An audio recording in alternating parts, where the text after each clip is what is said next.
আমরা যে সুন্দর মাহফিলটাতে বসেছি, এই মাহফিলের চারিদিকে লক্ষ কোটি ফেরেশতা আপনাদেরকে ঘিরে রেখেছে। আমার মনে হয় বগুড়াতে এর চেয়ে বড় মাহফিল নাই বোধহয়, ঠিক কিনা? আরেকটা মাহফিল বড় হয়েছে সেই হাসিনার সময়, সেখানে বাদশা ভাইটাই সহ সব বিএনপির লোকেরা, তোমার শুনেছো বোধ অথবা দেখেছো। শেষে এসপি সাহেব ফোন করলেন যে মনোয়ার সাহেব, আপনি তো বিএনপির প্রোগ্রাম করে ফেললেন। আমি বললাম, তো আপনি স্টেজে আসলেন না কেন? তাহলে তো আওয়ামী লীগের প্রোগ্রাম হয়ে যেত। আপনারা শুধু তো আলেমদেরকে ধরার তালে থাকেন, আলেমদেরকে যন্ত্রণা দেওয়ার তালে ছিলি সব সময়। যারা আলেমদের পিছনে লাগে আল্লাহ তাদেরকে জমিন থেকে নিশ্চিহ্ন করে দেয়, ঠিক কিনা? বিএনপির কোন রেকর্ড নাই কোন আলেমকে বিএনপি জেলখানায় ঢুকিয়েছে, একটারও রেকর্ড নাই। বরং রেকর্ড এসেছে আল্লামা সাঈদীর জন্য সবচেয়ে বেশি কেঁদেছে যেই মহিলা, কি নাম, ধর্ম মন্ত্রণালয়ের চেয়ারম্যান বানিয়েছিলেন তিনাকে। যে যতটুকু করেছে আমরা ততটুকু স্বীকৃতি দেব। 5ই আগস্টের আগ পর্যন্ত জামাত বিএনপি একই সাথে ছিল। এখন কিছু শয়তান জামাত বিএনপির মধ্যে পার্থক্য সৃষ্টি করতে চাচ্ছে, এটা আমরা চাই না। এই শাহ আলম ভাই আলমগীর সাহেবকে এখানে চেয়ারম্যান বানিয়েছে, কি বলো? আলমগীর সাহেব জামাতের বগুড়া জেলার কি নায়েবে আমির। এই শাহ আলম ভাই তাকে হাতে ধরে চেয়ারম্যান বানিয়েছে এবং পুরা সময়টা তার পাশে ছিলেন। আমরা ডানপন্থীরা যদি একসাথে থাকি, ওই আল্লাহর গজব হাসিনা কখনো আসতে পারবে না। জনাব অধ্যক্ষ মীর শাহ আলম ভাই, আপনাদের এই এলাকার সুখে দুঃখের সাথে এই নামটি অনেক জড়িত। আমি শুনেছি he is very generous person, অত্যন্ত দানবীর মানুষ, এবং he is very close to Tarique Rahman. Tarique রহমানের আশেপাশে যে কয়জন সবচেয়ে কাছে আছে, এখানে দেয়ানগঞ্জের মিল্লাত, তারপরে আমাদের শাহ আলম, আরো কয়েকজন ভাই, আল্লাহ তাদের সবাইকে ইসলামের জন্য কবুল করুক। এই জন্য আমরা সব কোরআনের পক্ষে আছি না নাই? কোরআনের সবচেয়ে বেশি প্রচলিত যে আয়াত, সেটাকে ইস্টাবলিশ করেছে জিয়াউর রহমান। বিসমিল্লাহির রহমানির রহিম আমাদের সংবিধান থেকে উঠিয়ে দিয়েছে শেখ মুজিব। শেখ মুজিব বলেছে সেকুলার দেশ, আর জিয়াউর রহমান এসে বলেছেন আল্লাহর উপর অবিচল আস্থা ও বিশ্বাস। শুধু এটা না, আরাফার ময়দানে 30 থেকে 35 হাজার নিম গাছের গাছ কে লাগাইছে? আরো আসতে কর। এই গাছটার নাম এখন কি বলে? নিম গাছ না, জিয়া গাছ। কি গাছ? শাজারাতুদ দিয়া বলে তারা। আমি বললাম মা হুয়া শাজারাতুদ দিয়া। বললাম যে দিয়া গাছ মানে? তারিফু প্রেসিডেন্ট জিয়া? আচ্ছা না আমার বললো যে প্রেসিডেন্ট জিয়াউর রহমানকে আপনি চিনেন না? আচ্ছা হ্যাঁ চিনি। বলছে উনি এই গাছগুলো এনেছেন। কেন? আগে তো বহু প্রেসিডেন্ট মক্কাতে গেছে, কেউ তো এই কাজটা চিন্তাও করেনি। একটি কল্যাণ রাষ্ট্রের জন্য যারা চেষ্টা করেছে তাদের জন্য সবার দোয়া আছে না নাই? অন্যদিকে বহু দলীয় রাজনীতি বাংলাদেশে চালু করেছে একজন মানুষ, তার নাম কি? কার নাম কি? শেষ করে দিয়ে গেছিল শেখ মুজিব। শেখ যা করেছে তার মেয়ে তার থেকে কম করেনি। আপনাদের এখানে তো বোধহয় কারো নামে মামলা ছিল না। কয়টা ছিল মামলা? 3টা। কথা তোমার নামে কয়টা? 2টা। 8টা। এই দেখেন, এই মানুষের নামে 8টা মামলা। কেন? আর জামাতের শাহাদাত চাচার নামে বোধহয় মামলা নাই। আমি শাহ আলমের সবচেয়ে বেশি যেই গুণটা আমি দেখেছি, তিনি চান সবাইকে আগলে রাখতে। তিনি একা কিছু করতে চান না। তিনি চান শিবগঞ্জ আমাদের সবার, ঠিক না বাটি? সবাই যেন খেয়ে পরে বাঁচতে পারে। ইমামদের কথা তো কেউ চিন্তা করেনি। 120 জন ইমামকে এনে তিনি তাদের স্যালারি দেওয়া শুরু করলেন। তিনি তো এখনো কিছু পান নেই। সেই জন্য আমরা যেন কোরআনের পক্ষে থাকতে পারি, আল্লাহ তৌফিক দান করুক। আমরা আল্লাহর জিকির করব। এখন জিকির কাকে বলে? আমাদের দেশের কিছু ভণ্ডরা বলেছে হুই হাই হলো জিকির। আবার কেউ বলে নিজের ইচ্ছা মতো জিকির বানিয়ে নেয়। আল্লাহ জবাব দিবেন এই কোরআনে। সূরা হিজরের 9 নম্বর আয়াত। জিকির কাকে বলে? আল্লাহ বলছেন ইন্না নাহনু নাযালনা যিকরা ওয়া ইন্না লাহু লাহাফিজুন। কোরআনকে আমি জিকির করে নাজিল করেছি, এটা হেফাজতের দায়িত্ব নিয়েছেন কে? যারা কোরআন হেফাজত করবে তাদেরকে হেফাজত করে দিবেন কে? আমরা কোরআন হেফাজত করতে রাজি আছি তো? আছেন তো রাজি? হেফাজত মানি হলো কোরআন হেফাজত মানি হলো নামাজ হেফাজত, কোরআন হেফাজত মানি হলো ইসলামী আইন কানুন হেফাজত, কোরআন হেফাজত মানি হলো কোরআনের আইনগুলো হেফাজত, ঠিক না বাটি? কোরআন হেফাজত মানি হলো আল্লাহ রাব্বুল আলামিন বলছেন বিবির সাথে দুর্ব্যবহার করো না, আশিরুহুন্না বিল মারুফ, সবচেয়ে সুন্দর ব্যবহার পারিবারিক জীবনে বিবিকে দিবে। আপনি তুচ্ছ-তাচ্ছিল্য করলেন, আপনি কোরআনের আইন ভঙ্গ করলেন। আল্লাহ রাব্বুল আলামিন বলেছেন প্রতিবেশী যেই হোক, হোক সে হিন্দু, হোক সে বৌদ্ধ, তার পেটে খাবার দাও, তার চিকিৎসা লাগলে চিকিৎসা দাও, তার গায়ে কাপড় না থাকলে কাপড় দাও। মান আশবা নাফসাহু ওয়া জারুহু জাআল লাইসা মুমিন, রাসূল বলতেন যে নিজে পেট পুরে খায়, তার প্রতিবেশী না খেয়ে থাকে, সে কখনো মুমিন হইতে পারে? আপনি মুমিনই না, আপনি কিসের ইবাদত করবেন? আপনার প্রতিবেশী হোক হিন্দু, হোক বেনামাজি, তার খবর আপনি নিবেন, যেমন নিতেন রাহমাতাল লিল। আসছেন ঘরের দিকে, ইহুদি রাসূলকে ডাকলো। আমরা তো ইহুদি ডাকলে জবাবও দেব না, আমাদের অনেক ভাই আছে হিন্দুরা ডাকলে কথাই কয় না, আছে না? কয় হিন্দু এরকম করে। আপনি নাকে ধরেন কেন? আপনার জন্ম যদি হিন্দু পরিবারে হইতো আপনি কি করতেন? কোন মানুষকে ঘৃণা করবা না। আমরা মূর্তিকে ঘৃণা করি, কিন্তু মূর্তির সামনে যারা যায় ওরা অজ্ঞতাবশত যায়, ওদেরকে ভালোবেসে কোরআনে ঢুকায়া দেব, ঠিক না ঠিক? কোন মূর্তির কথা কোন কিতাবে নাই। হিন্দুদের এই 7টা কিতাবের একটাতেও মূর্তি পূজার কথা নাই, এক লাইনও নাই। যেমন আমাদের কোরআনে ইবাদত করতে হবে কার? আল্লাহ ছাড়া কারো ইবাদত করা যাবে? ওদের বইগুলোতে বলেছে ভগবানের ইবাদত করতে হবে। কার ইবাদত? আমাদের আল্লাহকে আবার আল্লাহই বলেছে তারা। আল্লাহর অন্য কোনো নাম নেই। আল্লাহ নিজেই নিজের নাম রেখেছেন। আল্লাহ কি নাম রেখেছেন? আল্লাহ। কারণ আল্লাহ বলছেন অন্যান্য যে সমস্ত নামগুলো এগুলো ইউলহাদুন, তারা আমার নামকে বিকৃত করে। আমার আল্লাহু নাম কত সুন্দর। কুল হুয়াল্লাহু আহাদ আল্লাহুস সামাদ লাম ইয়ালিদ ওয়া লাম ইউলাদ ওয়া লাম ইয়াকুল লাহু কুফুয়ান। এখন ভগবানের এরকম সংজ্ঞা আছে? যদি কেউ জিজ্ঞেস করে আল্লাহর সংজ্ঞা কি, আল্লাহর সংজ্ঞা হলো কুল হুয়াল্লাহু আল্লাহুস লাম ইয়ালিদ ওয়া লাম ইয়াকুল লাহু। এই 4টা গুণ যার মধ্যে থাকবে তিনি কে? তিনি কে? এটা কোন মানুষের মধ্যে থাকা সম্ভব, কোন দেবদেবীর ভিতরে থাকা সম্ভব নয়। আপনি দেখেন ভগবানের ভগবতী আছে, ঈশ্বরের ঈশ্বরী আছে, গডের গডেস আছে। আল্লাহ বলছেন কুল হুয়াল্লাহু আল্লাহুস সামাদ। 23টা ক্রমোজন, মানুষের সন্তান জন্মের জন্য 23টা ক্রমোজন লাগে। সূরা ইখলাসের ভিতরে 23টা অক্ষর। কয়টা? 23টা অক্ষর। লাম ইয়ালিদ ওয়া লাম ইউলাদ, তিনি কারো থেকে জন্ম নেন নাই, কাউকে জন্ম দেনও নাই। সুবহানাল্লাহ। তিনি এমন সত্তা, তার উপরে আর কেউ নাই। তাদের কিতাবগুলোতে একই কথা বলা হয়েছে। তাদের ঋগ্বেদের ভিতরে বলা হয়েছে ভগবান একই হে, দোসরা নিহি, উসকা কোই শেকেল নিহি, তসবির নিহি। আল্লাহ এক। আল্লাহ কয়জন? একজন। তার কোনো ছবি নাই, তার কোনো প্রতিকৃতি নাই, তার মতো উপরে নিচে আর কেউ। একই কথা। সূরা ইখলাসের সামান্য অনুবাদ তাদের কিতাবেও তারা ঢুকিয়ে দিয়েছে। সেজন্য আল্লাহ পরিচয় দিচ্ছেন আমার নাম হলো আল্লাহ। আমার জিকির হলো, প্রথম জিকিরের নাম কি? আরো জোরে বলেন। কোরআন। কোরআন হলো প্রথম জিকির। দ্বিতীয় জিকির হলো নামাজ। আফদালুজ জিকরি তেলাওয়াতুল কোরআন। এখন আপনি বলবেন কোন সূরা আমি পড়বো? কোরআন তো অনেক সহজ, আবার অনেক কঠিন। কিছু সূরা আছে খুব সহজ, কিছু সূরা আছে খুব কঠিন। আল্লাহ বলছেন সহজটাই তুমি পড়ো। সবচেয়ে বেশি সওয়াবের যেই সূরা, সেটা আমাদের সবার মুখস্থ আছে। কোন সূরা পড়লে সবচেয়ে বেশি সওয়াব হয়? জোরে বলেন।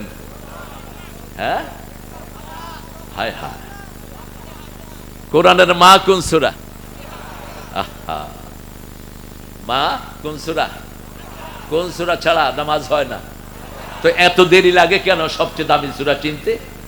রাসূল সাল্লাল্লাহু আলাইহি ওয়াসাল্লাম বসে আছেন, মুআজ বিন জাবালকে বললেন, মুআজ আনা আদুল্লুকা আযমু সূরা মিনাল Quran, I will tell you most powerful most readable সূরা অফ কোরআন। আমি তোমাকে বলবো কোরআনের কোন সূরাটা সবচেয়ে বেশি সওয়াব হয়। তিনি বসে আছেন, রাসূল সাল্লাল্লাহু আলাইহি ওয়াসাল্লাম চলে যাচ্ছেন।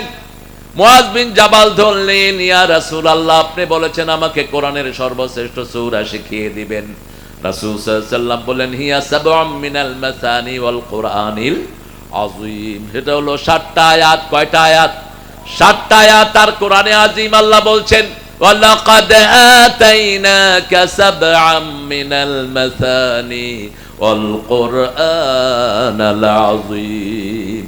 হে নবী, তোমাকে আমি 7টা আয়াত দিলাম, তার সাথে 30 পারা বিশাল কোরআন দিলাম। 7টা আয়াত ব্যাখ্যা হলে 30 পারা কোরআন হয়ে যায়, আবার 30 পারা কোরআনকে সংক্ষিপ্ত করলে সূরা ফাতিহা হয়ে যায়। আবার ওমর ফারুক রাতের বেলায় মানুষ পাহারা দিতেন। বসেন চেয়ারম্যান সাহেব, উঠে যান কেন? ওরা আসো, তুমি আসো, উঠাবে না। হ্যাঁ, ওমর ফারুক রাতের বেলায় পাহারা দিতেন। আমি বলবো শাহ আলম ভাই যদি যে দেশের মানুষের গণমানুষের নেতা হয়, এখানে যেন একজন লোক না খেয়ে মারা যায়। একজন লোক যদি না খেয়ে মারা যায়, যারা জনগণের প্রতিনিধি তাদেরকে কার সামনে দাঁড়াতে হবে? আরো কঠিন, একটা কুত্তাও যদি না খেয়ে মারা যায়। কি কুকুর? একটা কুকুরও না খেয়ে মারা গেলে মানুষকে আসামির কাঠগড়ায় দাঁড় করাবেন কে? ওই যে একটা পতিতা নারী কুকুরকে পানি খাওয়ানোর কারণে তার গুনাহ আল্লাহ মাফ করে তাকে জান্নাত দিয়ে দিয়েছেন। আর একজন নেককারিনী মহিলা একটা বিড়ালকে ঘরের ভিতরে বেঁধে রেখেছেন। বিড়ালকে ছেড়েও দেয়নি নিজের খাওয়ার জন্য। এই বিড়াল বেঁধে থেকে থেকে অনাহারে মারা গেছে। ওই মহিলার সব আমল নষ্ট করে তাকে জাহান্নাম দিয়ে দিয়েছেন কে? আপনি কোন প্রাণীর উপরে বেইনসাফি করতে পারবেন না। ওমর ফারুক রাতের বেলায় যখন এশার নামাজ পড়ে সবাই ঘরে ফিরত, তিনি তখন রাস্তায় রাস্তায় হাঁটতেন আর বলতেন, ফোরাতের তীরে যদি কোনো কুকুরও না খেয়ে মারা যায়, আমি ওমরকেই আল্লাহর দরবারে আসামির কাঠগড়ায় দাঁড়াতে হবে। হঠাৎ করে দেখলেন কিছু মানুষ মদিনার দিকে আসতেছে, বিশাল শরীরের মানুষ। গরম লাগছে খুব, কোনো ফ্যান ট্যান নাই, একটু ফ্যান দেন। ওমর ফারুক বললেন, মান আনতুম, তোমরা কারা? মুসলমান আল্লাহ ছাড়া কাউকে ভয় পায় না, ঠিক না ঠিক? সেটার প্রমাণ আমরা দিয়েছি। কত কিছু, আহা, পুলিশ ওনার, র্যাব ওনার, আর্মি ওনার, আর্মির সেনাপতি হলো ওনার ভাগ্নি জামাই, সব ওনার। কিন্তু আমাদের জনগণের ছিল শুধু কে? শুধু কে? হাতে কোনো লাঠি নাই, কোনো কিচ্ছু নাই, ঠিক না ঠিক? সব খালি হাত। সব কি? খালি হাত। পুলিশ গুলি করতে করতে হয়রান। পুলিশের আইজি কে বলছে আরো গুলি কর, কয় এত গুলি নাই, যত আল্লাহর গোলামেরা আসতেছে। ওয়াকারকে বলল তুই কি করস? কয় আমি কি করব, আমার হাতে কিছুই। চারিদিক থেকে আল্লাহর গোলামদেরকে তৈরি করে দিয়েছেন কে? আল্লাহ তৈরি করে দিয়েছেন। সেই আল্লাহ এখনো আছে না নাই? ভবিষ্যতেও কোরআনের বিরুদ্ধে যদি কেউ দাঁড়ায়, আমরাও তার বিরুদ্ধে দাঁড়িয়ে যাব। পার্লামেন্টে যে আসে আসুক, কিন্তু পার্লামেন্ট চলবে বিসমিল্লাহ দিয়ে। কি দিয়ে? কি দিয়ে? এটাই চাই আমরা, এটাই ইসলাম আমাদের চাওয়া, অন্য কোনো চাওয়া নাই। পার্লামেন্টে যারা গিয়ে এই যে গত 17 বছরে 28 লক্ষ কোটি টাকা লুটপাট করে নিয়ে গেছে দেশে, খোলা একদম, দেশে কিচ্ছু নাই। আজকে 5টা ব্যাংক বন্ধ হয়ে গেছে, ইসলামী ব্যাংক। ইসলামী ব্যাংক যেটা মূল ইসলামী ব্যাংক 80,000 কোটি টাকা নিয়ে গেছে। তবে বাংলাদেশের উপর রহমত দিয়েছেন কে? বগুড়াতে বোধহয় একটু বেশি রহমত। বগুড়াতে কাঁচামরিচ আছে না নাই? আরে কাঁচামরিচ খান, খাইবেন কি করতে? খেলে তো আর এই চেহারা থাকে না। কাঁচামরিচ খাবেন, গ্যাসের কোনো উপদ্রব পেটে থাকবে না। কাঁচামরিচ যে আল্লাহর কত বড় রহমত। কাঁচামরিচ যারা খায় এদের হার্ট থাকে বাচ্চা পোলা মারেন হার্টের মতো, হার্টের ব্লক ছুটিয়ে ফেলে কাঁচামরিচ। ওই যে ছোট একগুলি আছে না বেশি ঝাল, এইগুলি কি বলিস? কি কারেন্ট? এই কারেন্ট খাইবেন। কারেন্ট যেরকম ফাট করে উঠে, ফাট করে আপনার হার্টের ব্লক ছুটিয়ে দিবে। যে কোনো ভালো হার্টের ডাক্তারের সাথে কথা বলবেন। মরিচ এরকম একটা নেয়ামত। আর আলু সবচেয়ে বেশি হয় কোথায়? বগুড়া। সারা পৃথিবী আলুর জন্য পাগল, ঠিক না বেটি? বাচ্চারা খায় চিপস আকারে, আমরা খাই তরকারি আকারে। আপনার যে আলু ঘাটি খান, এটা রাসূলের একটা প্রিয় খাবার, কিন্তু বগুড়ার লোকেরা জানে না প্রিয় খাবার কেমনে। রাসূল ছাগলের তেল খাইতেন, ছাগলের কি চর্বি, দুম্বার চর্বি, ওটের চর্বি। কারণ ওটের পেটে, ছাগলের পেটে যে চর্বিগুলো হয় এগুলো পিওর, এগুলো বানান কে? আল্লাহ। আর আমরা খাই পচা তেল, ওগুলো দিয়ে দেয় গরিবেরে। ওগুলো কারা খায়? গরিবেরা খায়। এই জন্য গরিবের হাট ভালো, বড় লোকের হাট খারাপ। ঠিক না ঠিক? ডাক্তার বদরুদ্দোজা এক সময় বিএনপিতে ছিলেন, প্রেসিডেন্ট বানিয়েছেন খালেদা জিয়া, ওয়ার্ল্ড ফেমাস একজন ডাক্তার। তিনি বলেছেন হার্টের সর্বশ্রেষ্ঠ ঔষধ হলো পাঙ্গাস মাছ, পাঙ্গাসের তেল। গরিবে পাঙ্গাস বেশি খায় না কম? বড় লোকেরা খায় না, এই জন্য ওদের হার্টও ভালো না। গরিবের খাওয়ার ভিতরে বরকত দান করেছেন কে? ওমর ফারুক দাঁড়িয়ে আছেন, হঠাৎ করে জিজ্ঞেস করলেন মান আনতুম, হু দা হেল ইউ আর, কে তোমরা মদিনায় ঢুকছো? ভিতর থেকে একজন বললেন নাহানু মুসলিমুন, আমরা মুসলমান। আমরা কি? সাথে সাথে উনি প্রশ্ন করলেন হাল ইনদাকুম আযামু সূরা মিনাল কোরআন, তোমরা যদি মুসলমান হও কোরআনের সর্বশ্রেষ্ঠ সূরা কি বলো? ভিতরতে একজন পড়লেন আলহামদুলিল্লাহি রাব্বিল আলামিন। পড়েন আলহামদুলিল্লাহি রাব্বিল আলামিন আর রহমানির রহিম। এবার তিনি বললেন দুল্লানি আযামু আয়া মিনাল কোরআন, আমাকে বলো কোরআনের সর্বশ্রেষ্ঠ আয়াত কোনটি? ভিতর থেকে একজন পড়া শুরু করলেন আল্লাহু। পড়েন আল্লাহু লা ইলাহা ইল্লা হুয়াল হাইয়ুল কাইয়্যুম লা তাখুযুহু সিনাতু ওয়ালা নাওম। এরপরে তিনি বললেন আসকালু আয়া মিনাল কোরআন, কোরআনের সবচেয়ে ভারী আয়াত কি? ভিতর থেকে একজন পড়লেন ফামাইয়া আমাল মিসকালা যাররাতিন খায়রান ইয়ারাহু ওয়া মাইয়া আমাল মিসকালা যাররাতিন শাররান ইয়ারাহু। যখন এই আয়াত রাসূল পড়তেন কাঁদতে থাকতেন। যাররা পরিমাণ আমল কিয়ামতের ময়দানে হাতের মধ্যে দিয়ে দিবেন কে? যাররা হলো খালি চোখে যেটা দেখা যায় না, রাসুন নামলা, বালু উড়িয়ে দিলে ভারীটা নিচে পড়ে যায়, হালকা বালু কিছু বাতাসে ঘুরে বেড়ায়, চোখে দেখা যায় না, এটার নাম হলো যাররা। এটার নাম কি? এত অল্প পরিমাণ আমল আপনি কিয়ামতের ময়দানে দেখতে পাবেন, ভালো দেখবেন খারাপও দেখবেন। রাসূল সাল্লাল্লাহু আলাইহি ওয়াসাল্লাম একবার জোহরের পরে, জোহরের আগে সূর্য যখন উঠে গেল, সূর্য আকাশের মধ্যে স্থির হচ্ছে এমন সময় বাইরে বের হলেন। দেখেন যে কিছু লোক খালি গা খালি পা, খালি গা খালি পা, শুধু গর্দানের ভিতরে তলোয়ার ঝুলানো এক গ্রুপ লোক এসেছে। আর কয়েকজনের গর্দানে ডোরা কাটা কিছু কাপড়, আমাদের গামছার মতো। জাবের রাদিয়াল্লাহু বর্ণনা করছেন, মুসনাদ আহমদ এবং মুসলিম শরীফে হাদিসটা এসেছে। রাসূল সাল্লাল্লাহু আলাইহি ওয়াসাল্লাম ওদেরকে দেখে খুব ব্যথিত হলেন। রাসূলের চেহারা মলিন হয়ে গেলে, এত গরিব লোক দুনিয়াতে আছে। আপনাদের শিবগঞ্জে এরকম লোক আছে না নাই? রাসূল সাল্লাল্লাহু আলাইহি ওয়াসাল্লাম বেলালকে বললেন, বেলাল একটু পরেই যোহরের নামাজ আযান দাও। আযান দেয়া হলো, নামাজ পড়া হলো। রাসূল সাল্লাল্লাহু আলাইহি ওয়াসাল্লাম খুতবা দিলেন। রাসূল সাল্লাল্লাহু আলাইহি ওয়াসাল্লাম বললেন, ইয়া আইয়ুহান নাস ইত্তাকু রাব্বাকুম আল্লাযী খালাকাকুম মিন নাফসিন ওয়াহিদা ওয়া খালাকা মিনহা যাওজাহা ওয়া বাসসা মিনহুমা রিজালান কাসীরান ওয়া নিসাআ। এরপর রাসূল বললেন, ইয়া আইয়ুহাল্লাযীনা আমানু ইত্তাকুল্লাহ ওয়াল তানজুর নাফসুম মা কদ্দামাত লিগাদ ওয়াত্তাকুল্লাহ। এই দুটি আয়াত পড়ে রাসূল সাল্লাল্লাহু আলাইহি ওয়াসাল্লাম বললেন, ও দুনিয়ার, ও আমার মদিনাবাসী, তোমরা শুনো, তোমরা আল্লাহর রাস্তায় দান করো, আল্লাহর রাস্তায় দান করো। রাসূল বলতে লাগলেন, বলতে বলতে বললেন, একটা খেজুরের অর্ধেক হলেও তোমরা দান করো, জাহান্নাম থেকে বাঁচিয়ে দিবেন কে? সাহাবায়ে কেরাম দান করতে লাগলেন। একজন সাহাবী একটা পোটলা ভর্তি করে স্বর্ণের মুদ্রা এনে রাসূলের কাছে দিলেন। চারিদিক থেকে কাপড়, খেজুর পড়া শুরু হলো, স্তূপ হয়ে গেল। রাসূল সাল্লাল্লাহু আলাইহি ওয়াসাল্লাম দানগুলো দেখে ওনার চেহারা আবার সুন্দর হয়ে গেল। ওই গরিবদেরকে তিনি দান করে দিলেন আর বললেন, এই যে ভালো কাজের রসম আমি চালু করলাম, এই কাজটা যে করবে, কাজটা যে করে, তার মতো সওয়াব তাকে দান করে দিবেন কে? এই যে আপনাদের এখানে আপনারা দানের হাত বাড়িয়ে দিয়েছেন, ওই যে রাসূল দান শিখিয়েছেন, এই সওয়াবটা সেখানে গিয়ে পৌঁছবে। কোন ভালো কাজের অভ্যাস যদি কেউ করে, এই কাজটা যতদিন থাকবে তার কবরে সওয়াব যেতে থাকবে।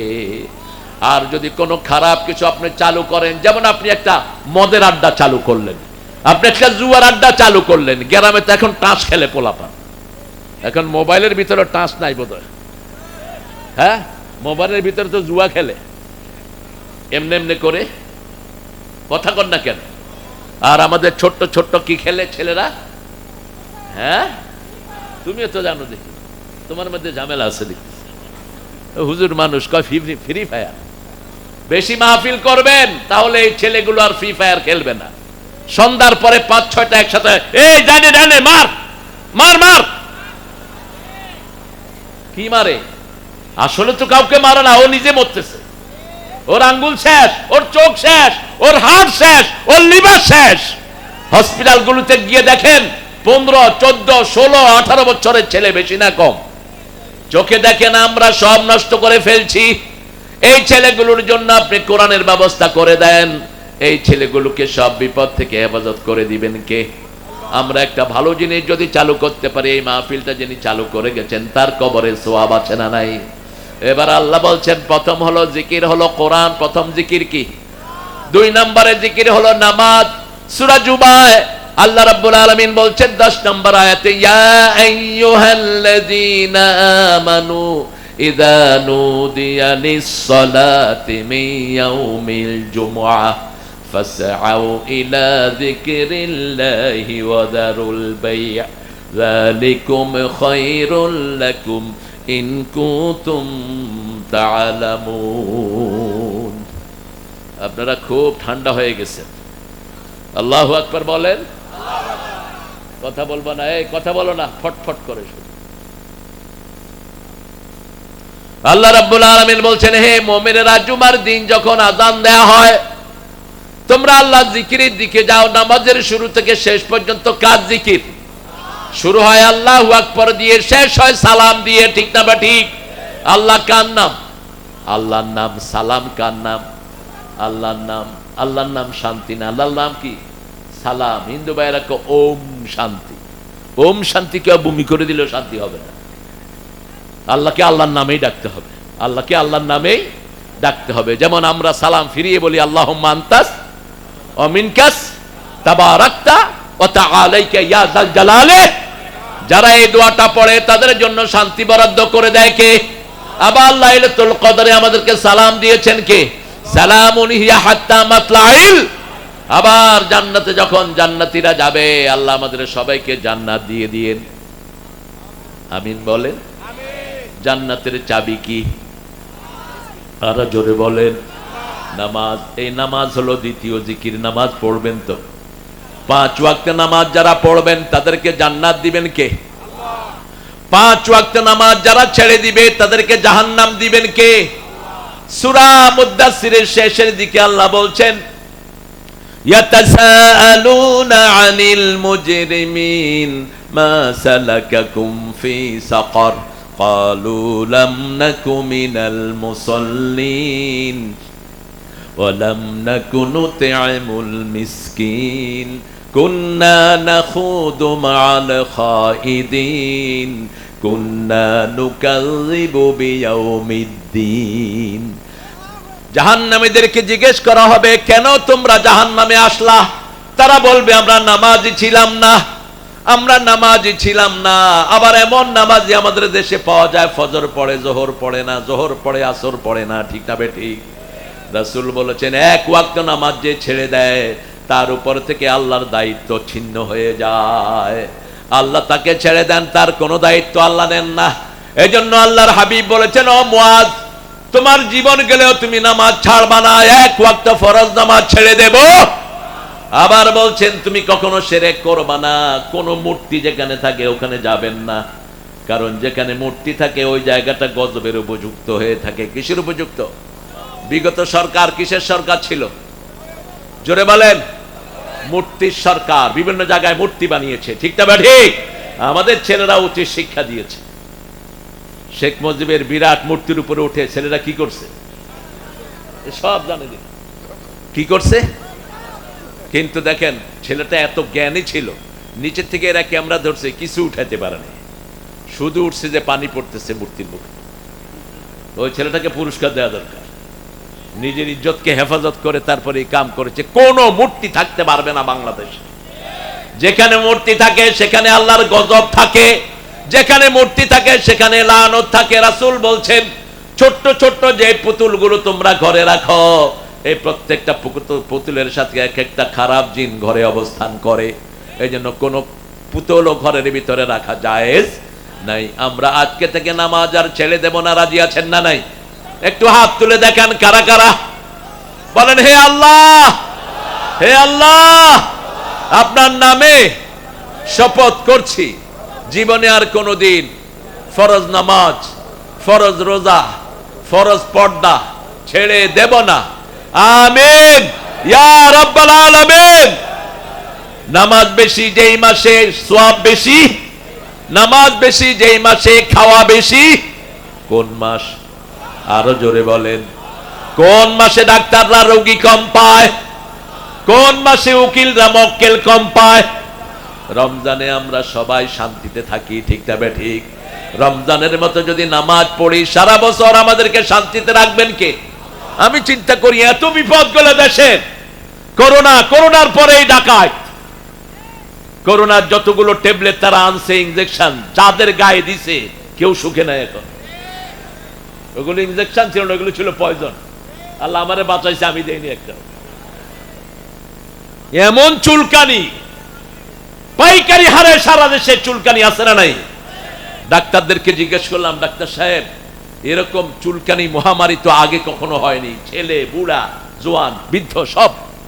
বলছে হুজুর কি বলবো আর, ওই যে করোনার ভ্যাকসিন যারা যারা নিছে, কারো চুলকানি, কারো রক্ত জমাট হয়ে যাচ্ছে, কেউ চোখে দেখছে না, কারো হার্ট কাজ করছে না।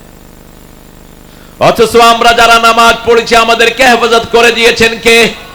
এই যে হেফজখানার ছোট্ট ছোট্ট সোনামণিরা, এদের কারণে আমাদের দেশ করোনা মুক্ত হয়েছে, ঠিক না ঠিক? আপনাদের মনে আছে কিনা জানি না, যখন করোনা সারা দেশে লকডাউন, হাসিনা হেফজখানা খুলে দিছে। হাসিনা হেফজখানা খুলে দিয়ে চিন্তা করলো মরলে হুজুররা মরুক। আর আমরা বললাম রাখে আল্লাহ, রাখে আল্লাহ। এই ছোট্ট ছোট্ট ফেরেশতার মতো মাসুম শিশুরা রাতের 3টার সময় উঠে কোরআন শরীফ পড়া শুরু করে। এই 3টার সময় উঠে কোরআন শরীফ পড়া শুরু করলো। আস্তে আস্তে করোনা ভাগতে লাগলো। মসজিদ খুলে দেয়া হলো, মুসল্লিদেরকে বলা হলো 3 হাত দূরে দাঁড়াবেন। কে মানে কার হুকুম? এক মুরব্বী এসে আমার গাড়ির উপর পড়ছে। বললাম বাবা কি খবর? কই করোনা হইলে আমার হইব, তোমার কি? আপনারটা তো আমার গায়ে আসতে পারে। তুমি বাবা নিশ্চিন্ত থাকো, মসজিদে একজন লোকেরও করোনা হবে না। কারণ মসজিদে আমরা ঢুকি কি করে? ওযু করে। কি করে? আর বিশ্ব স্বাস্থ্য সংস্থা বলছে যারা হাত মুখ রেগুলার ধোয় তাদের কাছে করোনা আসবে না। তারা একটা নিয়ম চালু করলো আমেরিকাতে, ইংল্যান্ডে, অস্ট্রেলিয়া, কানাডা। তারা গ্রুপ গ্রুপ করে বাসায় পাঠানো শুরু করলো হ্যান্ড ওয়াশ পার্টি। হাত কেমনে ধুইবা ওরা দেখায় দেয়। তো নিউ ইয়র্কে আমার এক মুসল্লির বাসায় গিয়ে উঠছে এই হ্যান্ড ওয়াশ পার্টি। তখন সে নামাজের ওযু করছিল। তো গিয়ে নক করছে, হু ইজ ইট? কারা তোমরা? বলছে we are the hand wash party, আমরা হাত ধুইনা পার্টি। বলছে কি এর হাত ধুইনা পার্টি? বলছে হাত কিভাবে ধুইবা সেটা আমরা দেখাবো। ও ধরে না কয় আমার থেকে শিখে যা। আমি দৈনিক 5 ওয়াক্ত আমার অঙ্গ প্রত্যঙ্গ 27 বার ধুই, ঠিক না ঠিক? হাত ধুই, পা ধুই, মুখ ধুই, সব আমরা এত সুন্দর করে ধুই। কেউ এত সুন্দর করে ধুইতে পারে? এই ওযু যারা করবে সব রকমের বিপদ থেকে তাদেরকে হেফাজত করে দিবেন কে? কিন্তু মনে রাখবেন ওযুর পানি যেন কখনো না মুছে ফেলেন। রাসূল বলছেন, মুসলিম শরীফের হাদিস, ওযুর পানি যতক্ষণ শরীরে থাকে ততক্ষণ গুনাহ ঝরতে থাকে। যখন শেষ ফোঁটাটা ঝরে যায়, শেষ গুনাহটা মাটিতে ঝরে যায়। এজন্য আমার আল্লাহর জিকির যেখানে আমরা আছি, এখন আমরা জানবো আল্লাহর জিকিরটা কঠিন না সহজ। যেহেতু জিকির আল্লাহর শব্দ, জবাব দিবেন কে? সূরা কামারের ভিতরে প্রথম 17 নম্বর আয়াতে আল্লাহ বলছেন, ওয়ালাকাদ ইয়াসসারনাল কুরআনা লিযিকির ফাহাল মিন মুদ্দাকির। তোমাদের জন্য কোরআনের জিকিরকে আমি সহজ করে দিয়েছি, কে আছো এই জিকির করবে? আমরা বললাম আল্লাহ। আরো বলেন 22 নম্বর আয়াতে আবার একই আয়াত বলছেন, সূরা কামারের ভিতরে 22 নম্বরে আবার বলছেন, ওয়ালাকাদ ইয়াসসারনাল কুরআনা লিযিকির ফাহাল মিন মুদ্দাকির। কে আছো এই জিকির করবে? 30 পারা কোরআন আমাদের পেটে আল্লাহ ঢুকিয়ে দিয়েছেন, ঠিক না বেটি? আমাদের কারো পেটে 5টা, কারো পেটে 10টা, কারো পেটে 20টা, এরকম সব মুসলমানের পেটে কোরআন দিয়েছেন কে? এরপরে আবার 32 নম্বর আয়াতে একই কথা বলছেন, ওয়ালাকাদ ইয়াসসারনাল কুরআনা লিযিকির ফাহাল মিন মুদ্দাকির। কোরআনকে সহজ করে দিয়েছি তোমাদের জন্য, কে আছো এই জিকির করবে? আবার একই আয়াত বললেন 40 নম্বর আয়াতে 4 বার বলছেন কোরআন সহজ সহজ সহজ। কার কথা? আল্লাহর কথা। এখন আমরা বললাম আল্লাহ কোরআন যদি জিকির করি তাহলে আমাদেরকে কি দিবেন? সূরা বাকারার 152 নম্বর আয়াতে আল্লাহ জবাব দিচ্ছেন, ফাযকুরুনি, পড়েন, ফাযকুরুনি আযকুরকুম ওয়াশকুরুনি ওয়ালা তাকফুরুন। তুমি যদি আমার জিকির করো আমি আল্লাহ নিজে তোমার জিকির করব। আরো আস্তে কান সুবহানাল্লাহ। আমরা বললাম আল্লাহ আমি তো আপনার জিকির করব, লা ইলাহা সুবহানাল্লাহ আলহামদুলিল্লাহ লা ইলাহা ইল্লাল্লাহু মুহাম্মাদুর রাসূলুল্লাহ সাল্লাল্লাহু। কিন্তু আপনি কেমনে আমাদের জিকির করবেন? আল্লাহ বলছেন আমি যখন তোমার নামটা স্মরণ করব তোমার সব গুনাহগুলো আমি মাফ করে দেব। আমরা বললাম আল্লাহ এই জিকির থেকে আমাদেরকে বঞ্চিত করে কে? আল্লাহ রাব্বুল আলামিন বললেন সূরা মুনাফিকুনের 9 নম্বর আয়াত, আইয়ুহাল্লাযীনা আমানু লা তুলহিকুম আমওয়ালুকুম ওয়ালা আওলাদুকুম আন যিকিরিল্লাহ ওয়া মান ইয়াফআল যালিকা ফাউলাইকা হুমুল খাসিরুন। হে আমার গোলামেরা, আমার মুমিনেরা, তোমাদেরকে যেন আল্লাহর জিকির থেকে তোমাদের সন্তান এবং সম্পদ বিরত না রাখে। যারা আল্লাহর জিকির থেকে বিরত থাকবা তাদের দুনিয়াও শেষ, আখিরাতও। একটা দোয়া প্রথম আদম আলাইহিস সালাম করেছিলেন ওই ক্ষতি থেকে বাঁচার জন্য। প্রত্যেকটা দিন আমরা চেষ্টা করি। আদম আলাইহিস সালাম যখন জান্নাতে গাছের কাছে গেলেন আল্লাহর কাছে ধন্না দিলেন, আল্লাহ আমি গাছের কাছে গিয়েছি, আপনি যেতে নিষেধ করেছেন, কিভাবে আপনার কাছে ক্ষমা চাইবো আপনি আমাকে বলে দেন। আল্লাহ বলে দিয়েছেন, রাব্বানা, পড়েন, রাব্বানা যালামনা আনফুসানা ওয়া ইল্লাম তাগফির লানা ওয়া তারহামনা লানাকুনান্না মিনাল খাসিরিন। সাথে সাথে আদম আলাইহিস সালামকে maaf করে দিলেন কে? আমার নবী বলেছেন যারাই মুনাজাতের ভিতরে এই দোয়াটা পড়বে তাদের সব গুনাহ maaf করে দিবেন কে? আল্লাহ বলছেন এই ক্ষতি থেকে বাঁচার জন্য 4টা আমল তোমাদেরকে দিলাম। কয়টা? একটা সূরা নাজিল করলেন, সূরাটার নাম হলো আসর। কি নাম? আসর। ওয়াল আসর, পড়েন, ওয়াল আসর ইন্নাল ইনসানা লাফি খুসর ইল্লাল্লাযীনা আমানু ওয়া আমিলুস সালিহাত ওয়া তাওয়াসাউ বিল হাক্কি ওয়া তাওয়াসাউ বিস। দেখেন আমাদের এই যে মাহফিলগুলো হয়, মাহফিলে কোনো লোক হারানো যায়? কথা বলেন না কেন? কোনো মহিলার উপর কোনো নির্যাতন হয়? কিন্তু হিন্দু ভাইদের যখন পূজা হয় বহু মহিলা হারানো যায় কিনা? কথা কন না কেন? হারানো যায় কিনা? এই যে মক্কাতে প্রতি বছর 30-40 লাখ লোক আরাফার ময়দানে, শুধু উপরে এখন নিম গাছ, পুরা মাঠ খালি। পুরা মাঠ কি শুয়ে থাকে, ঘুমায়। এদেরকে হেফাজত করেন কে? জোরে বলেন। আল্লাহ হেফাজত করেন। কারণ এরা কার নাম পড়ে?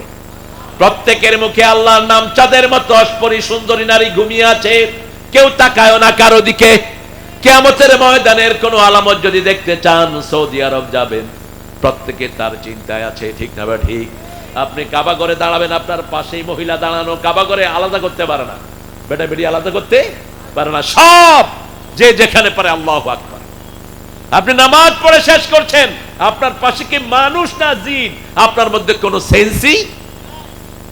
কে দিল এই নিয়ম? ফিহা আয়াতুল লিন্নাস। আল্লাহ বলছেন আমার জিকির যেখানে রহমত আছে, আমার জিকির যেখানে শান্তি আছে।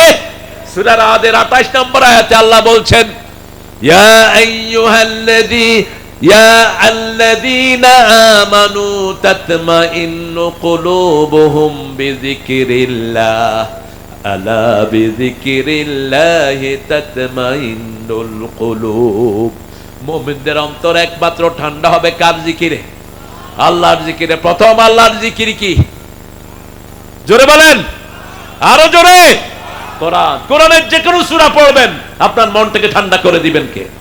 বিবির সাথে আপনার ঝগড়া বাজছে, ঝগড়া অবশ্য শিবগঞ্জের লোকেরা করে না, কারণ এরা তো সবাই শিবের লোক। শিবগঞ্জের নাম চেঞ্জ করে দিবেন। কিসের শিবগঞ্জ? কোরআন। এই শিবলিঙ্গের খবর জানেন আপনারা? এই শিব, এই বেটার লিঙ্গের পূজা করে হিন্দুরা। এখন গত সপ্তাহে দেখলাম এক ঠাকুর এটার বিরুদ্ধে কথা বলতেছে, আপনারা কিসের পূজা করেন? তো শিবের লিঙ্গরে এরা পিটাইতে পিটাইতে যত পিটায় তত এটা তাজা হয়। এরপরে বেল পাতা দিয়ে এটা ঢেকে দিছে, এখানে গিয়ে আবার পানি ঢালে। কি নোংরা! কোত্থেকে পেয়েছেন এগুলো?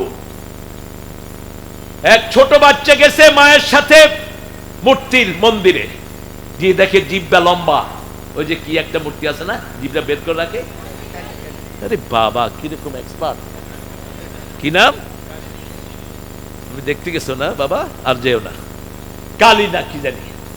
তো ওই মেয়ে, ছোট মেয়ে মনে করলো এবার তো ক্ষুধা লাগছে, ও জিভের ভিতরে মিষ্টি দিচ্ছে, মিষ্টি পড়ে গেছে, আবার দিচ্ছে। মারে কয়, মা তুমি এটার কাছে আসছো কেন? এটা তো খাইতেই পারে না, এটার মুখে মিষ্টি দিছি, পড়ে যাচ্ছে। আমার মনে হলো সূরা আম্বিয়াতে ইব্রাহিম আলাইহিস সালাম, সূরা সাফফাতের ভিতরে মূর্তির সামনে ওনার আব্বা এভাবে দাঁড়ানো, তিনি বলছেন, মা হাযিহি তামাসিলুল্লাতী আনতুম লাহা আকিফুন। ও বাবা, এই মূর্তির সামনে তুমি এভাবে দাঁড়ানো কেন? বাপ বলছে, আজি আসনামুকুম, এটা তোমার দেবতা। ইব্রাহিম আলাইহিস সালাম জবাব দিচ্ছেন, লা ইউসমা ওয়া লা ইউবসির, চোখেও দেখে না, কানেও শুনে না, কেমনে এটা দেবতা? ইব্রাহিম আলাইহিস সালাম বললেন, ঠিক আছে বাবা, আমি দেখব তোমাদের দেবতাকে কথা বলানো যায় কিনা। প্রথম ওনাকে কিছু দেবতা দিল বাজারে বিক্রি করার জন্য। তিনি বাজারের মধ্যখানে গিয়ে মাথা থেকে এগুলো নামালেন, নামায়া কোনোটার হাত ভেঙে দিলেন, কোনোটার চোখ গুঁতা দিলেন, কোনোটার পা ভেঙে দিলেন, নিয়ে আসলেন সব ভেঙে বাড়িতে। ইব্রাহিম আলাইহিস সালামের আব্বা বলছে, কি খবর, দেবতাগুলোকে বেচছো নাকি? কয়, আব্বা অর্ধেক পথে গেছি, পরে দেবতারা কিলাকিলি লাগছে। বাপেরে কিভাবে বুঝ দিচ্ছে কি লাগছে? কিলাকিল। বাপ তো বুঝছে কিলাকিলি তো হেরা লাগে না, এই কিলাইছে ধরে। এরপরে যখন মেলায় যাবে, ইব্রাহিম আলাইহিস সালামকে বলল, চলো মেলায় যাই। মেলায় ছেলে মেয়ে একসাথে আছে, ছেলে মেয়ে একসাথে, যেখানে জিনা ব্যভিচার। এজন্য কোন মুসলমান মেলায় যেতে পারে? আপনাদের শিবগঞ্জের মধ্যেই তো ওই যে মহাস্থানগড়, হ্যাঁ, এখানে বেড়াবেড়ি আসে একসাথে, ওই যে বাজারে আছে। কি করেন আপনারা? হ্যাঁ, মেয়েদের জন্য আলাদা আলাদা জায়গা হবে, আর কোন মেয়ে কোন কবরস্থানে আসা জায়েজ নাই। একমাত্র নিজের বাপের কবর যদি হয়, অথবা যদি নিজের স্বামীর কবর হয়, একা আসতে পারে গোপনে। তাও কি গোপনে? মা আয়েশা সিদ্দিকা রাদিয়াল্লাহু আনহা ঘরেই ছিলেন রাহমাতাল লিল আলামিন, তখন তিনি একা যেতেন, কারণ ওটা তিনার ঘর। নবীরা যেখানে মারা যায় সেখানেই কবর দিতে হয়, এটাই সুন্নাহ। ওটা রাসূলের বিবির ঘর, মা আয়েশার ঘর, তিনি প্রায় সময় যেতেন। এরপরে আবু বকর রাদিয়াল্লাহু আনহু মারা গেলেন, সেখানে এক পাশে ওনার বাপ, ডান পাশে বাপ, তিনি সেখানে যেতেন। কিন্তু যখন ওমর ফারুক নামাজে আহত হলেন, ফজরের নামাজ পড়াচ্ছেন, আবু লুলু ইহুদির বাচ্চা পেটে ছুরি ঢুকিয়ে দিয়েছে। আজও সেই ইহুদির বাচ্চারা আমার মুসলমান মারতেছে ফিলিস্তিনে, আজও মুসলমান মারতেছে আমার সুদানে। ঠিক না ঠিক? বেশি দিন সময় পাবি না ইহুদির বাচ্চারা, আমরা হাতে অস্ত্র নেব, কোথায় তোরা পালাস, আমরা দেখে ছাড়বো। রাসূল বলছেন, শেষ জামানাতে গাছের পিছনে যদি ইহুদি লুকিয়ে থাকে, গাছ বলবে আমার পিছনে ইহুদি আছে, ধর আর মার। শুধু একটা গাছ ছাড়া, শাজারাতুল গারকাদ। কি নাম? গারকাদ। ওই যে জান্নাতুল বাকি যেটাকে আপনারা বলেন, এখানে ছিল ইহুদিদের গাছ, এটা হলো বাকিউল গারকাদ। রাসূল বললেন, কাত্তুহুম, এই গাছগুলোকে কাটো, এখানে মুসলমানদেরকে কবর দাও। জান্নাতুল বাকিতে রাসূলের অনেক স্ত্রী সেখানে শুয়ে আছেন, রাসূল সাল্লাল্লাহু আলাইহি ওয়াসাল্লাম দোয়া করেছেন, আল্লাহ যারা গারকাদে বাসিন্দা হবে, যাদের কবর হবে, এদের সবাইকে আপনি মাফ করে দেন। মদিনার লোকদের জন্য দোয়া করেছেন রাহমাতাল লিল। এজন্য ওমর ফারুক একটা দোয়া করতেন, পড়েন আল্লাহুম্মা আরযুকনি শাহাদাতান ফি সাবিলিক ওয়াজআল মাউতি ফি বিলাদি রাসূলিক। হে আল্লাহ, আপনার রাস্তায় আমাকে শহীদ করেন, যেই মাটিতে রাসূল শুয়ে আছেন সেই মাটিতে আমার কবরের ব্যবস্থা করেন। আপনারা শহীদ হতে রাজি আছেন না নাই? জাতীয় কবিকে সেলিউট দেই আর ঠাকুরার মুখে থুতু মারি। সারা জীবন মুসলমানদের জমিদার দিয়ে খেয়েছে, মুসলমানদের পক্ষে একটা লাইনও লেখে নেই। বেলচ্ছ বলে গালি দিয়েছে মুসলমানদেরকে, সিরাজের বাংলাকে ছোট করেছে রবি ঠাকুর সহ ক্ষুদিরাম। এইগুলো ঢাকা ভার্সিটি যেন হতে না পারে সবচেয়ে বেশি বিরোধিতা করেছে কে? এই ঠাকুরা। অথচ ঢাকা ভার্সিটিতে ঠাকুরার কি জমজমাট আয়োজন তারা করেছে। নজরুলকে মারার পিছনে এদের হাত, নজরুলকে সেন্সলেস করার পিছনে এদের হাত। সেই নজরুল যখন ঈদের গান লিখলেন, সেখানে শহীদের কথা আছে না নাই? কি চেতনা তার! দেখেন, তুই পড়বি ঈদের নামাজ রে মনে সেই ঈদ গাহে, যে ময়দানে সব গাজী মুসলিম হয়েছে শহীদ, ময়দানে সব গাজী মুসলিম হয়েছে শহীদ। মন রমজানেরি রোজার শেষে কোনো আওয়াজ হয় রে, শিবগঞ্জের লোকেরা রে ভাত খায়নি, এত আলু যায় কো? একটু জোরে বলেন। ও মনে রমজানের রোজার শেষে এলো খুশির, তুই আপনাতে আজ বিলিয়ে দে শুন আসমানি তাগির। শহীদ হতে রাজি আছেন না নাই? আছেন না নাই মুসলমান? হাত তুলে দেখে দাও।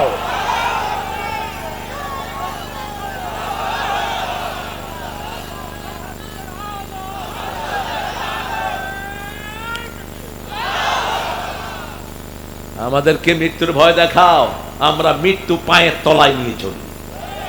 আমরা প্রতি রাতে একবার করে মারা যাই, ঠিক না ঠিক? আমাদের দোয়া হলো আল্লাহুম্মা বিসমিকা আমুতু, হে আল্লাহ আপনার নামে মরতেছি। কার নামে?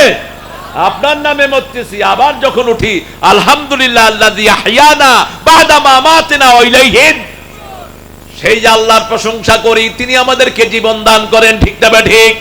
রাসূল বলেছেন, যারা শাহাদাত চায় না এরা মুনাফিক। এরা কি? মুনাফিক। আর যারা শহীদ হতে চায়, মন থেকে যদি শহীদ হতে চায়, বিছনায় পড়ে মরলেও তাকে শহীদ হিসেবে কবুল করবেন কে?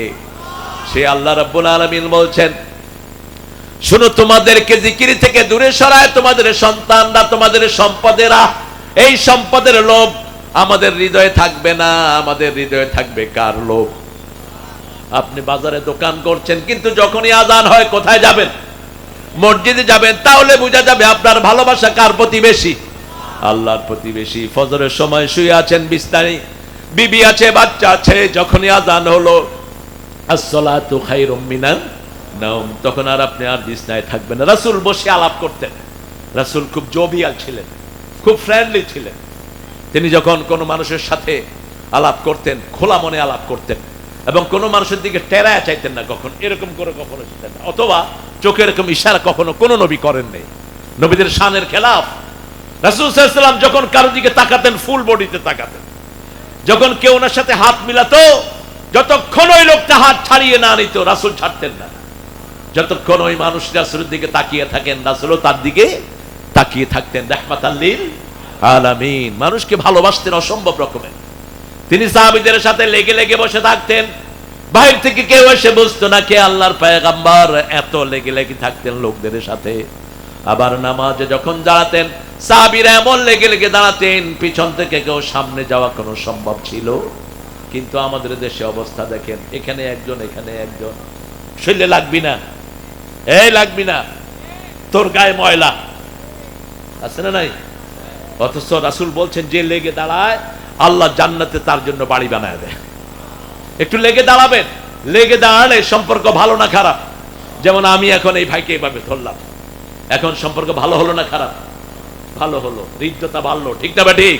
আর যদি লাগবি না, হৃদ্যতা কমে গেল। আপনি লেগে দাঁড়াবেন, রাসূল লেগে দাঁড়াতেন, কাতার সোজা করে দাঁড়াতেন। যারা কাতার বাঁকা করে তাদের অন্তরগুলো বাঁকা হয়ে যায়। আজকে মুসলমানের অন্তরগুলো বাঁকা, কারণ মসজিদের কাতারগুলো সোজা না। রাসূল সাল্লাল্লাহু আলাইহি ওয়াসাল্লাম প্রত্যেকটা জায়গাতে আমাদেরকে আদব কায়দা শিক্ষা দিয়েছেন, কিভাবে আমরা দাঁড়াবো, কিভাবে আমরা খাবো, কিভাবে আমরা মুরব্বীকে শ্রদ্ধা করব, সব ইসলামে আছে না নাই? এগুলো সব কার জিকির?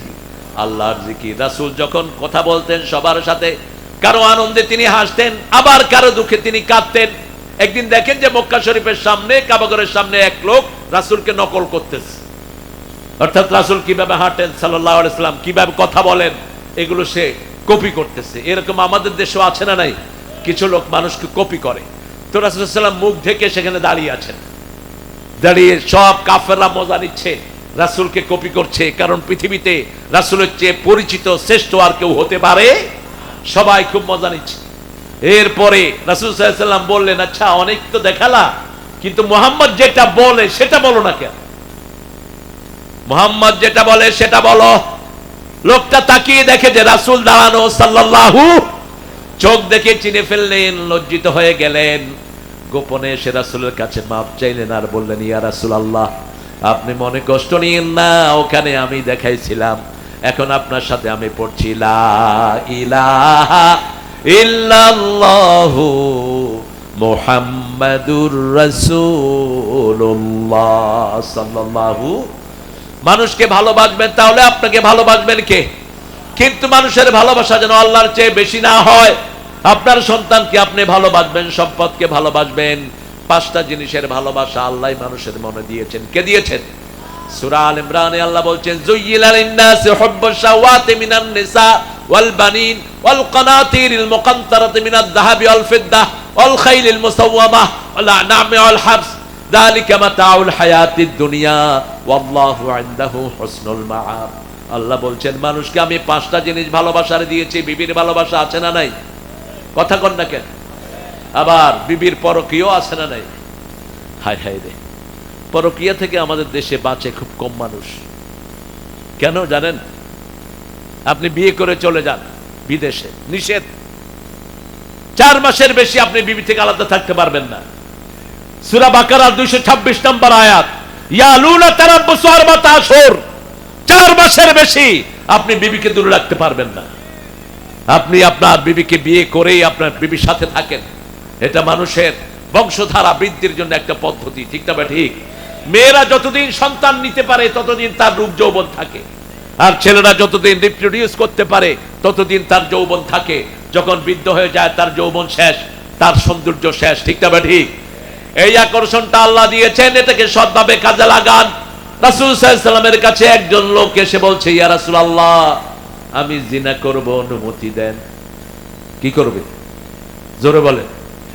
কত লোক, কত টাইপের লোক যে আল্লাহ বানিয়েছে, কত বেকুব দুনিয়াতে থাকতে পারে। রাসূলকে বলছে আমি জিনা করব, অনুমতি দেন। সাহাবায়ে কেরাম সব ক্ষিপ্ত হয়ে গেলেন। বেকুব তো বেকুবই, কিছু বেকুব এরকম আছে না নাই? ওই যে এক বেকুবের গল্প পড়ছিলাম, বাপকে বলছে, আব্বা আমি বিয়ে করে শ্বশুরকে কি ডাকবো?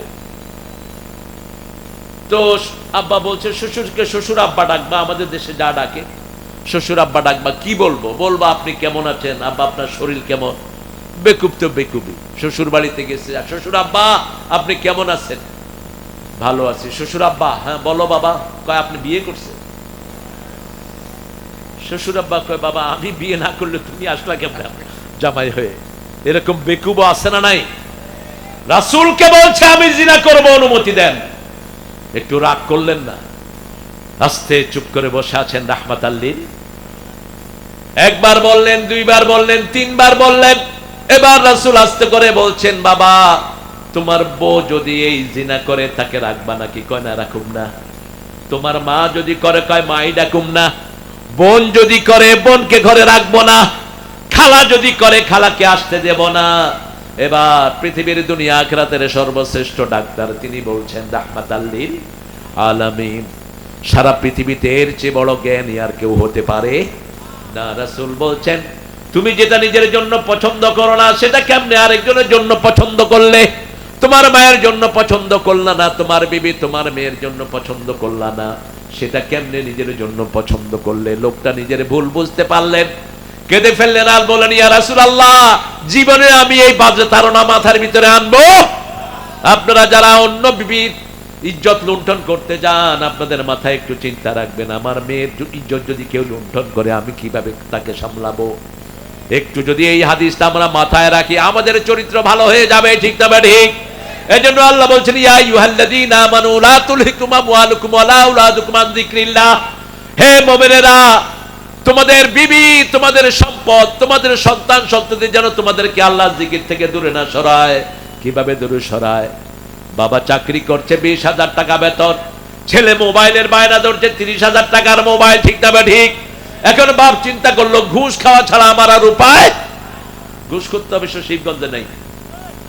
হ্যাঁ, সবচেয়ে বেশি ঘুষখোর দুনিয়াতে কোন দেশে বলেন? এই কি কর? হ্যাঁ, বাংলাদেশে খুব অতিষ্ঠ। আহারে অতিষ্ঠ।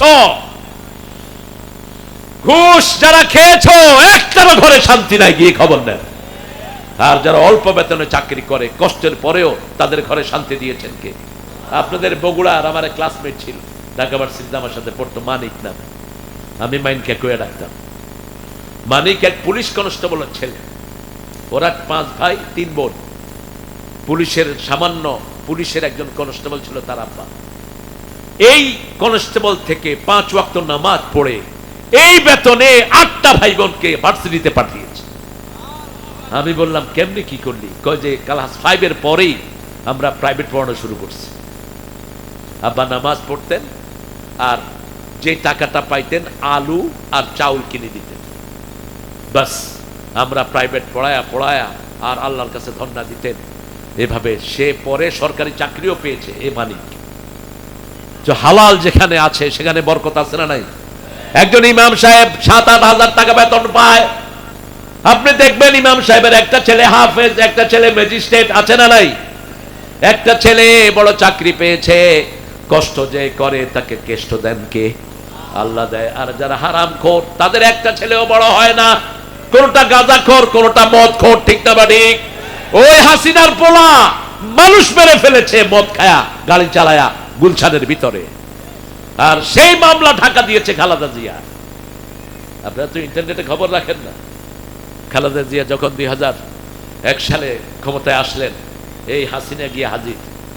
কারণ পুলিশ ধরছে তার ছেলে মদ খায়া গুলশানে যখন গাড়ি চালাইতে গেছে, একজন কর্মচারীর গায়ের উপর দিয়ে গাড়ি উঠায় দিয়েছে। এখন ডেথ, এটা এক নির্ঘাত, এটার শালী বিচার হলো, একে মৃত্যুদণ্ড নিতে হবে। ঠিক না ঠিক? গিয়ে ধরার পরে খালেদা জিয়া অত্যন্ত দয়ালু মানুষ, তিনি বললেন, ঠিক আছে, আপনার ছেলেকে আমি বাহিরে পাঠানোর ব্যবস্থা করে দেব। ইন্টারনেটে নিউজ আসছে বারবার করে, মানুষকে মাফ করে দিলে আল্লাহ তাকে মাফ করে দেয়। কিন্তু যে মারা গেছে তাকে বিশাল অঙ্ক দেওয়া উচিত। ইসলামী শরীয়ত কি দেয় জানেন? একজন লোক মারা গেলে কতটুকু রক্তমূল্য দেয়? আমাদের দেশে 2 লাখ, 1 লাখ, 1.5 লাখ, 50,000, এগুলো কি দেন আপনারা? মূর্খ! একটা মানুষের দাম কি 50,000 নাকি? ইসলামী শরীয়ত বলছে, কাউকে যদি কেউ মারে ফেলে, ধরেন এই গ্রামে একটা লাশ পাওয়া গেল, এই গ্রামের চেয়ারম্যানটাকে সরকার ধরবে। এই লাশ কোত্থেকে আসলো? সরকার যদি বলে আমি জানি না, ওই চেয়ারম্যান যদি বলে আমি জানি না, এটা শোনা হবে না। তুমি জানলা না কেন? রাতের অন্ধকারে তোমার এলাকায় লাশ পড়ে আছে, তুমি জানলা না কেন? 100 ওট, কয়শো? 100 ওটের দাম দিতে হবে, রক্তমূল্য। ইসলামী শরীয়ত বলছে 100 ওটের মধ্যে 50টা থাকবে পেটে বাচ্চাওয়ালা, 50টা থাকবে বাচ্চা ছাড়া। এরকম 100 ওটের দাম একটা লাশের পরিবারকে দিতে হবে। আপনি চিন্তা করেন তো, যদি একটা পরিবারকে 1.5 কোটি 2 কোটি টাকা দেয়, ওই পরিবারের আর কোনো কিছু দরকার আছে? সুন্দর মতো পরিবারটা চলবে। এখন কি করে? খবরই তো নাই। এই যে জুলাই, এই সময় যে কত লাশ মারা গেল, বিএনপির কত লোক মারা গেল, বিএনপির কাছে রেকর্ড নাই। কত লোক গুম হলো, জামাতের কত লোক চলে গেল, জামাত এখন খোঁচায় খোঁচায় বাইর করতেছে, কদ্দুর বাইর করবা। হেফাজতের কত লোক মারা গেছে, তাদের কোনো চিহ্ন নাই। কিন্তু আপনারা কিভাবে বের করবেন?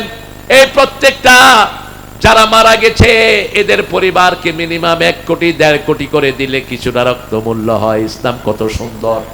এই জন্য আমার আল্লাহ রাব্বুল আলামিন বলছেন, এই সন্তান সন্ততি যেন তোমার জন্য জিকির থেকে বিরতির কারণ না হয়। আমরা বললাম আল্লাহ জিকির করলে আমাদের কি লাভ? সূরা রাদের 28 নম্বর আয়াতে আল্লাহ বলছেন জিকির করলে মনে শান্তি দিয়ে দেন কে? রমজান মাসে মানুষের মনে শান্তি থাকে, ঠিক না ঠিক? কারণ উঠতে বসতে আমরা জিকির করি কার? লম্বা সময় নামাজ পড়ি, আমাদের দুঃখ দূর করে দেন কে? সবার পেটে সুন্দর খাওয়া আসে। বাংলাদেশে কেন এত সুন্দর পরিবেশ এখনো বজায় আছে? একটা কারণে, কারণ জুমার দিন আমাদের দেশের অধিকাংশ মানুষ মসজিদে চলে যায়, ঠিক না ঠিক? আমরা বললাম কতক্ষণ জিকির করব?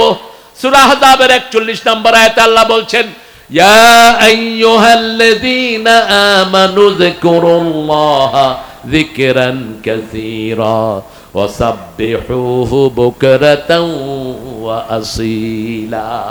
হে মুমিনেরা, 24 ঘন্টা জিকির করো। কার? ঘরে ঢুকতে জিকির আছে না নাই? ডাইন পা দিয়ে বলবেন আসসালামু আলাইকুম ওয়া রাহমাতুল্লাহ। রাসূল বলেছেন ঘরে যদি কেউ নাও থাকে তোমরা সালাম দাও, ফেরেশতারা তোমাদের সালামের জবাব দিয়ে দেয়। যখন আপনি কারো ঘরে যাবেন, আল্লাহ বলছেন সূরা নূরের ভিতরে, লা তাদখুলু বুয়ুতান গায়রা বুয়ুতিকুম হাত্তা তাস্তানিসু ওয়া তুসাল্লিমু আলা আহলিহা। নিজের ঘর হোক অন্যের ঘর হোক, আগে অনুমতি নাও, তারপরে সালাম দাও। বিবিকে সালাম দেয় না অনেকে। আমি জানি না আপনাদের কি অবস্থা। বিবিরে যখন ফোন করে, ওই কই, ফোন দাও। আমার লগে এক হুজুর, গাড়িতে আসতেছিলাম আমরা, হুজুর রাত্রে 2:30 ঘরে ফোন করছে। তো স্বাভাবিকভাবে বিবি ঘুমাবে, ফোন ধরতে দেরি হলো। হুজুর বললেন, তোর বাপে বিল দেয়, ফোন ধরস না। আমি বললাম, হুজুর সাহেব আপনি কি বউয়ের বাপ?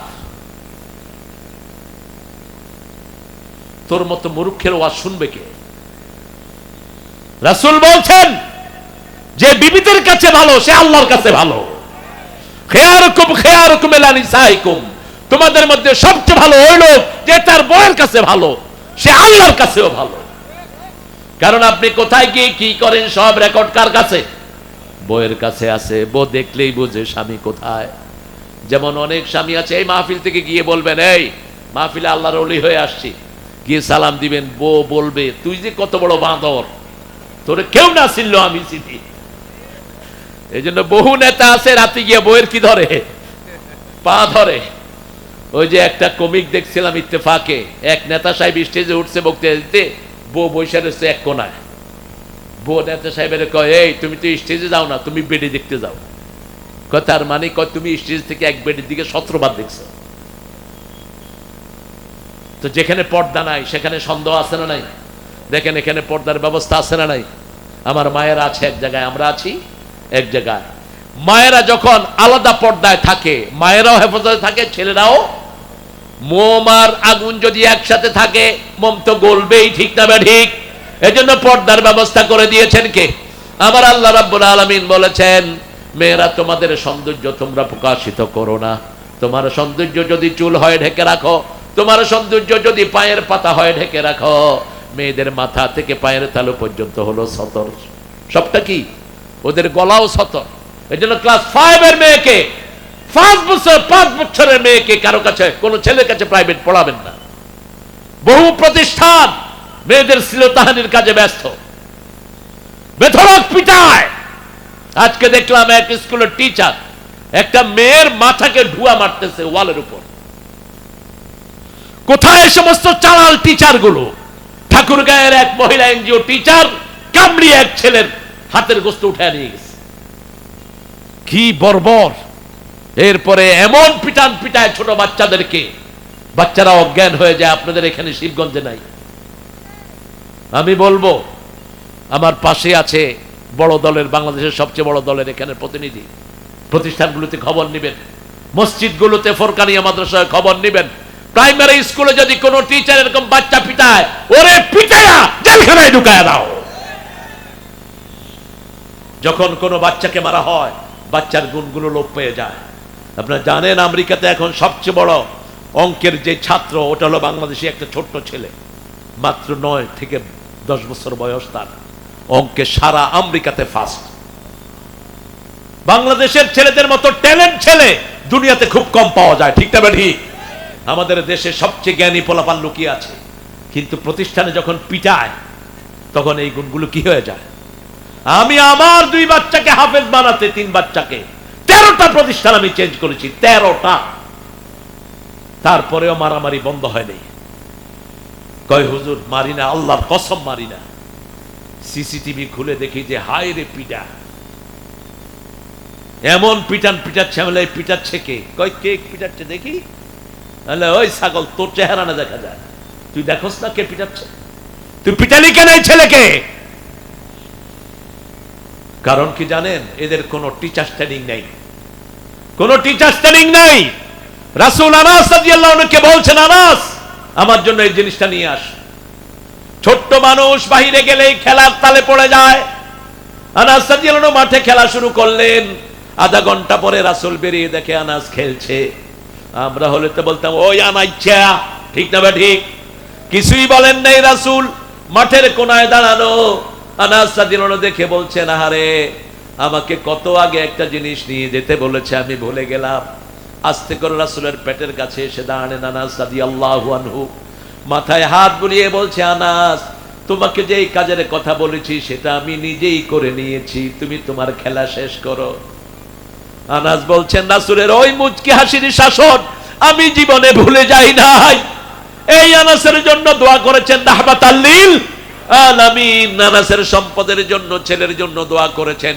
একটা গ্রাম ভরা ছিল, ওনার নাতি পুতি দিয়ে এক পরিবার ভরা ছিল। আনাস রাদিয়াল্লাহু আনহু দোয়া পেয়েছেন, দোয়া পেয়েছেন অসংখ্য সাহাবী রাহমাতাল লিল আলামিনের। রাসূল প্রায় সময় হাসান হুসাইনকে কোলে নিয়ে দোয়া করতেন, হাসানকে ঘাড়ে নিতেন, হুসাইনকে কোলে নিতেন। আবার যখন তিনি নামাজে যেতেন, এক নাতি ঘাড়ে আর এক নাতি পিছন থেকে হাট হাট করে ডাকতো। রাসূল সাল্লাল্লাহু আলাইহি ওয়াসাল্লাম কখনো সিজদা থেকে মাথা উঠানোর চেষ্টা করতেন না। রাসূল আসরের নামাজ পড়ছেন মসজিদে নববী, ঘরের থেকে ছুটে এসে হুসাইন মাথার উপর বসে আছে, রাসূল লম্বা করে দিলেন সিজদা। সাহাবায়ে কেরাম জিজ্ঞেস করলেন, ইয়া রাসূলুল্লাহ এত লম্বা সিজদা তো আপনি আসরে দেন না, ওহী আসলো নাকি, অসুস্থ হলেন নাকি? রাসূল সাল্লাল্লাহু আলাইহি ওয়াসাল্লাম বললেন, না, আমার নাতি আমার ঘাড়ে বসা ছিল, তাকে কষ্ট দিতে চাইনি, সিজদা লম্বা করে দিয়েছি। আর সূরা নজমের ভিতরে আল্লাহ বলছেন, ওয়া মা ইয়ানতিকু আনিল হাওয়া ইন হুয়া ইল্লা ওয়াহয়ুন ইউহা। আমি আমার মন থেকে কোনো কথা বলি না। রাসূল যা কথা বলেন কার কথা? আল্লাহর কথা। আল্লাহ ওহী করলে তিনি কথা বলেন। সেজন্য আমার আল্লাহ বলছেন, যদি অন্তরটা ঠান্ডা রাখতে চাও, ছেলে মেয়েদেরকে নিয়ে আল্লাহর জিকির করো, ছেলেকে নামাজে ঢুকাও। ছেলে নামাজ না পড়লে বাপ্পা খবর নেয় না, মেয়ে খবর নেয় না, মেয়ের খবর মা নেয় না। প্রাইভেটে না গেলে মা রাগ করে, ছেলে যদি প্রাইভেটে না যায় মা রাগ করে। কিন্তু মৃত্যুর পরে প্রথম হিসাব হবে কিসের? জোরে বলেন। নামাজের। প্রাইভেটের তো হিসাব হবে না। আমার আল্লাহ বলছেন নামাজকে জিকির করেছে এই জন্য। সূরা আনকাবুতের ভিতরে আল্লাহ বলছেন, ওয়াতলু মা উহিয়া ইলাইক আকিমিস সালাত ইন্নাস সালাতা তানহা আনিল ফাহশাই ওয়াল মুনকার ওয়া যিকরুল্লাহি আকবার আল্লাহু ইয়ালামু মা তাসনাউন। আল্লাহ রাব্বুল আলামিন বলছেন, ওয়াতলু মা উহিয়া ইলাইক, যা তোমার কাছে ওহী করেছি এটা তেলাওয়াত করো, সকাল সন্ধ্যা তেলাওয়াত করো। শুধু সূরা ফাতিহা পড়েন, একবার পড়লে অর্ধেক কোরআনের সওয়াব, 2 বার পড়লে পুরো কোরআনের সওয়াব। সবচেয়ে দামি সূরাটা আপনাদের মধ্যে আছে, 3 বার সূরা ইখলাস পড়লে 10 করে 30 পারা সওয়াব, ঠিক না বেটি? আবার 10 বার যদি কেউ সূরা ইখলাস পড়ে, আল্লাহ তার জন্য জান্নাতে প্রাসাদ বানায়া দেয়। অতলু মা উহিয়া ইলাইক আকিমিস সালাত, নামাজ কায়েম করো, ইন্নাস সালাতা তানহা আনিল ফাহশাই ওয়াল মুনকার, সব খারাপি থেকে সব মানুষকে নামাজ ফিরায়। কে ফিরায়? আপনি আপনার ছেলেকে নিয়ে নামাজ পড়েন, আপনি দেখবেন ও যে ছেলে কম্পিউটার টিপছে, দীর্ঘ সময় স্ক্রিনে বসা ছিল, আজকাল ডাক্তাররা বলছে যখন কেউ সিজদা দেয় তার এখানে পজিটিভ নার্ভগুলো তার কপালের সামনে থাকে, সিজদা দিলেই তার এই নার্ভগুলোতে যত ক্ষতি হয়েছে সব ক্ষতি আল্লাহ মেকআপ করে দেয়। এই জন্য যখন কেউ লম্বা সেজদা দেয় তার কোনো রোগ শরীরে থাকে না। রাসূল সাল্লাল্লাহু আলাইহি ওয়াসাল্লাম যখনই কষ্ট পেতেন বলতেন আযজিনি ইয়া বেলাল আরহিনি বিসসালাত, হে বেলাল আযান দাও, নামাজ দিয়ে আমার কলিজাটাকে ঠান্ডা করে দাও। আজকে থেকে আমরা আমাদের ঘরে নামাজ কায়েম করব, আমাদের ঘরে পর্দা পশিদার ব্যবস্থা করব। রাসূল সাল্লাল্লাহু আলাইহি ওয়াসাল্লামকে জিজ্ঞেস করা হলো দেবর ভাসুর কি? রাসূল সাল্লাল্লাহু আলাইহি ওয়াসাল্লাম বললেন আল হুমা হুয়াল মাউত, দেবর ভাসুর হলো মৃত্যু সমতুল্য। ঘরের ভিতরে যদি পর্দা না থাকে যে কোনো সময় একটা নারীর ইজ্জত হরণ হয়ে যেতে পারে, ঠিক না বেটি? বাইরে থেকে একটা লোক এসে হঠাৎ করে কোনো মেয়ের ইজ্জত নিবে, এটা স্বাভাবিক নয়। কিন্তু ঘরে যদি পর্দা না থাকে যে কোনো সময় বিপদ ঘটার সম্ভাবনা আছে না নাই? ঘরে পর্দা করেন, ঘরে পর্দা করেন, রহমত ফিরে আসবে। আপনার বাচ্চাদেরকে নামাজ পড়ান, আপনি বাচ্চাদেরকে নিয়ে ঘরে সুন্নত পড়েন, নফল পড়েন, ফরজগুলো ঘরে পড়েন ছেলেদেরকে নিয়ে, আর মা মেয়েদেরকে নিয়ে ঘরে পড়বে। আজকে থেকে আমরা এই কষ্টটা করব, রাজি আছি তো? কষ্ট হচ্ছে আপনাদের? আমরা জিকির করব কার? এবার আল্লাহ বলছেন কেন তোমরা আমার জিকির করবা? শুনে নাও কেন জিকির করবা। যদি আমার জিকির থেকে মুখ ফিরিয়ে রাখো, নাহশুরুহুম ইয়াউমাল কিয়ামাতি আ'মা, কিয়ামতের ময়দানে তোমাদেরকে অন্ধ করব। আল্লাহ বললেন রাব্বিল মাহশারতানি আ'মা ওয়া কাদ কুনতু বাসীরা, হে রব আমার কত সুন্দর চোখ ছিল, কত সুন্দর আমি দেখতাম, এখন কেন আমি অন্ধ? আল্লাহ রাব্বুল আলামিন বলেন কাযালিকা আতাতকা আয়াতুনা ফানাসিতাহা ওয়া কাযালিকাল ইয়াউমা তুসা। 6666টি আয়াত দিলাম, ভুলেছিলা। যেমনি আমার আয়াত দুনিয়াতে ভুলেছিলা, আজকে আমিও তোমাকে ভুলে গেলাম। আমরা আল্লাহকে ভুলবো না। যখনই ভুলে যাই, মনে হলেই যখন জিকির করব, ভুলা সময়টা জিকিরের মধ্যে লিখে দিবেন কে? সূরা কাহফের ভিতরে আল্লাহ বলছেন উযকুরুল্লাহ ইযা নাসিত, যখনই ভুলে যাও মনে আসতে পড়ো লা ইলাহা ইল্লাল্লাহু মুহাম্মাদুর রাসূলুল্লাহ সাল্লাল্লাহু। একটা সুন্দরী মহিলা রাস্তা দিয়ে যাচ্ছিলেন, একজন সাহাবী তাকে চুমু দিয়ে ফেলছে। কি দিলেন? চুমু। রাসূলের কাছে এসে বলছেন ইয়া রাসূলুল্লাহ, আমি তো এই খারাপ কাজ করে ফেলছি, আপনি আমাকে পথ দেখান। এর মধ্যে আজান হলো, রাসূল বললেন তুমি নামাজ পড়ো। সুবহানাল্লাহ বলতে ইচ্ছা করো না? নামাজ পড়লেন। নামাজ পড়ার পর রাসূল বললেন তুমি যে নামাজ পড়েছো তোমার গুনাহটা আল্লাহ মাফ করে দিয়েছে। এরপরে আয়াত নাযিল হলো ইযা ফাআলু ফাহিশাতান আও যাকারুল্লাহ ফাস্তাগফিরু লিযুনুবিহিম, ইযা ফাআলু ফাহিশাতান আও যালামু আনফুসাহুম যাকারুল্লাহ ফাস্তাগফিরু লিযুনুবিহিম ওয়া মান ইয়াগফিরুয যুনুবা ইল্লাল্লাহ ওয়া লাম ইউসিররু আলা মা ফাআলু ওয়া হুম ইয়ালামুন। কেউ যখন কোনো খারাপ কাজ করে ফেলে, কেউ যখন নফসের উপরে জুলুম করে ফেলে, সাথে সাথে জিকির করবে কার? আল্লাহ বলছেন ইন্নাল হাসানাতি ইউযহিবনাস সাইয়্যাত, যখন মানুষ কোনো খারাপ কাজ করে, ভালো কাজ করে, তার খারাপ কাজটা মুছে দেন কে?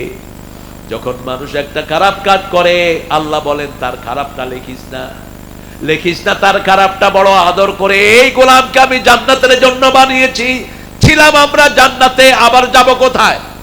আল্লাহ তৌফিক দান করেন। এখনই লিখিস না। ফেরেশতাদেরকে বলে দেখ আল্লাহর জিকির করে কিনা, দেখ আল্লাহকে ডাকি কিনা, মাপ চাই কিনা। মাপ চাইলে মাপটা লিখে রাখ, গুনাহটা লিখিস না। দীর্ঘ সময় তাকে সময় দেয়। আর যখন কোন নেক কাজের চিন্তা করে, 1 মাস আগে চিন্তা করেছেন এই মাহফিলে আসবেন, যেমন আজকে আমাদের প্রধান অতিথি 2 বার বলেছে আমি 2 দিন থাকবো, তবে আমার দিন তো থাকবেই বলেছিলেন, থাকবেই। কিন্তু একটা প্রশাসনিক জটিলতার কারণে আপনারা জানেন এই সিটটা নিয়ে খুব ঠেলাঠেলি চলতেছে। অন্য কাউকে দিলে এত স্মুথ হবে না এখানে আসা, সেই জন্য তিনি আসতে পারেননি। কিন্তু বারবার টেলিফোন করে খবর নিচ্ছেন, চেয়ারম্যান সাহেবকে ফোন করেছেন কয়েকবার। ওনার আরেকটা ভাতিজা আছে যে আমাকে নিয়ে আসতে, হ্যাঁ হ্যাঁ, এই যে ভাতিজাকে ফোন করেছে। তো এই যে তিনি যে এখানে আসার জন্য মনে মনে স্থির করেছেন, সওয়াব আছে না নাই?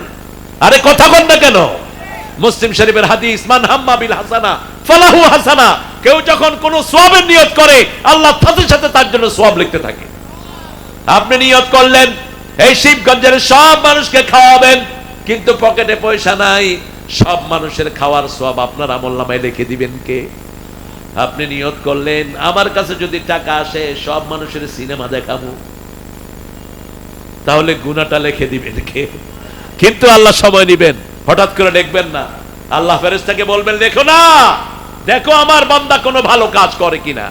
এমন কি এই যে মাহফিলে আপনারা এসেছেন, মাহফিলে কি সব মানুষ মাহফিল শোনার জন্য এসেছে? কিছু লোক এসেছে তামসা দেখার জন্য, কিরকম লোক হয়। কিছু লোক এসেছে দেখি তারেক মনোয়ার সাহেব কি বলে, একটু শুনি, যদি ভালো লাগে শুনলাম, নালে নাই। আবার কিছু লোক এখান দিয়ে আপনি যাওয়ার সময় এত মানুষ দেখে তিনি দাঁড়িয়ে গেছেন। হাদিসে এই কথাটাই আসছে, one person was passing by, suddenly he has seen lot of congregation, lot of people here gathering. তিনি জিজ্ঞেস করলেন, হঠাৎ করে দেখলেন অনেক মানুষ। তিনি বললেন এই মানুষগুলো কি শুনছে আমি একটু শুনি। ফেরেশতারা বলবে আল্লাহ এই লোকটা কিন্তু কোরআনের মাহফিলে আসে নাই, এই লোকটা কোরআন শুনতে আসে নাই, এখান দিয়ে যাওয়ার সময় ভালো লাগছে দাঁড়িয়ে গেছে, মাথা থেকে পায়ের তালু পর্যন্ত গুনাহ। আল্লাহ আপনি কি তাকে মাফ করবেন নাকি? আল্লাহ জিজ্ঞেস করবেন ওই লোকটা আমাকে দেখেছে নাকি না, আমার জান্নাত দেখেছে নাকি না, আমার জাহান্নাম দেখেছে নাকি না, ফেরেশতা তোমাদেরকে দেখেছে নাকি না। না দেখেই ভালো লেগে এরকম দাঁড়িয়েছে, তোমরা সাক্ষী থেকে যাও, ওর জীবনের গুনাহ আমি আল্লাহ মাফ করে দিলাম। এজন্য মানুষকে ভালোবাসলে আপনাকে ভালোবাসবেন কে? জিকির আছে যেখানে রহমত আছে। 24 ঘন্টা জিকির শিখিয়েছেন রাহমাতাল লিল আলামিন। প্রত্যেক জিকিরে আমাদের মর্যাদা বাড়িয়ে দেন কে? প্রত্যেক জিকিরে আল্লাহ বলছেন যে জিকির করে আমি আল্লাহ নিজে তার সাথে থাকি। মান যাকারানি শাকারানি ওয়া মান নাসিয়ানি কাফারানি। যে আমার জিকির করে সে আমার শুকরিয়া আদায় করে, আর যে আমাকে ভুলে থাকে সেই আমার সাথে কুফরি করে। আজকে থেকে 5 ওয়াক্ত নামাজ আর ছাড়বো না, বিবির সাথে ভালো ব্যবহার ছাড়বো, পিতামাতার সাথে ভালো ব্যবহার ছাড়বো না। এগুলো সব জিকির। এগুলো সব কি? আপনি জমির আইল ঠেলেন নাই, জমির চাষ করতেছেন, মুখে জিকির নাই, জমির আইলটা ঠিক রাখলেন, আপনার আমলনামায় জিকির লিখে দিবেন কে? আর আপনি জমির আইল ভাঙলেন, কইতেছেন সুবহানাল্লাহ সুবহানাল্লাহ, আপনার আমলে উঠবে গজবুল্লাহ গজবুল্লাহ, তোর উপরে আল্লাহ লানত। আপনি অফিসে বসে ঘুষ খাওয়ার তাল করতেছেন আর বিরাট তসবিহ দ্বারা সট সট সট, এরকম আসছে না বন্ড? কথা কন না কেন? আপনার আমলনামায় কি উঠবে? গজবুল্লাহ গজবুল্লাহ গজবুল্লাহ। রাসূল বলছেন মান গায়্যারা মানারাল আরব, যে মানুষের জমিনের সীমানা চেঞ্জ করে 24 ঘন্টা তার উপর আল্লাহ লানত পড়ে। যে মেয়েটা চোখের ভুরু ছাছে 24 ঘন্টা তার উপর আল্লাহ লানত পড়ে। যে মেয়েটা মাথা খোপা বড় করে বেঁধে হাঁটে ওই মেয়েটার উপর লানত। যে মেয়েটা উঁচা জুতা পরে জুতার নিচে কঙ্কন বেঁধে হাঁটে, লানত তার জন্য। শালীন ভাবে চলবো, আপনার সৌন্দর্য শুধু আপনার স্বামী দেখবে, ঠিক না বেঠিক? উলঙ্গ অশ্লীল বিভিন্ন রকমের নোংরা ড্রেস আমরা মেয়েদেরকে কিনে দেব না, কিনে দিলে ওই গুনাহটা আমাদের হবে। 24 ঘন্টা জিকির করতে হবে কার? আল্লাহ রাব্বুল আলামিন বলছেন কোথায় বেশি জিকির হয় শুনো, সূরা তাহার 14 নম্বর আয়াত, ইন্নানি আনাল্লাহু লা ইলাহা ইল্লা আনা ফা'বুদনি ওয়া আকিমিস সালাতা লিযিকরি। আমি ছাড়া তোমার কোনো ইলাহ নাই, আমার ইবাদত করো। আমরা বললাম কি করব? আল্লাহ বললেন নামাজ পড়ো, আমার জিকির প্রতিষ্ঠিত হয়ে যাবে। নামাজের শুরু থেকে শেষ পর্যন্ত কার জিকির? হাতটা বেঁধেই পড়ি আল্লাহু আকবার, শুরু করি আলহামদুলিল্লাহি রাব্বিল আলামিন। 24 ঘন্টা নামাজ পড়ি।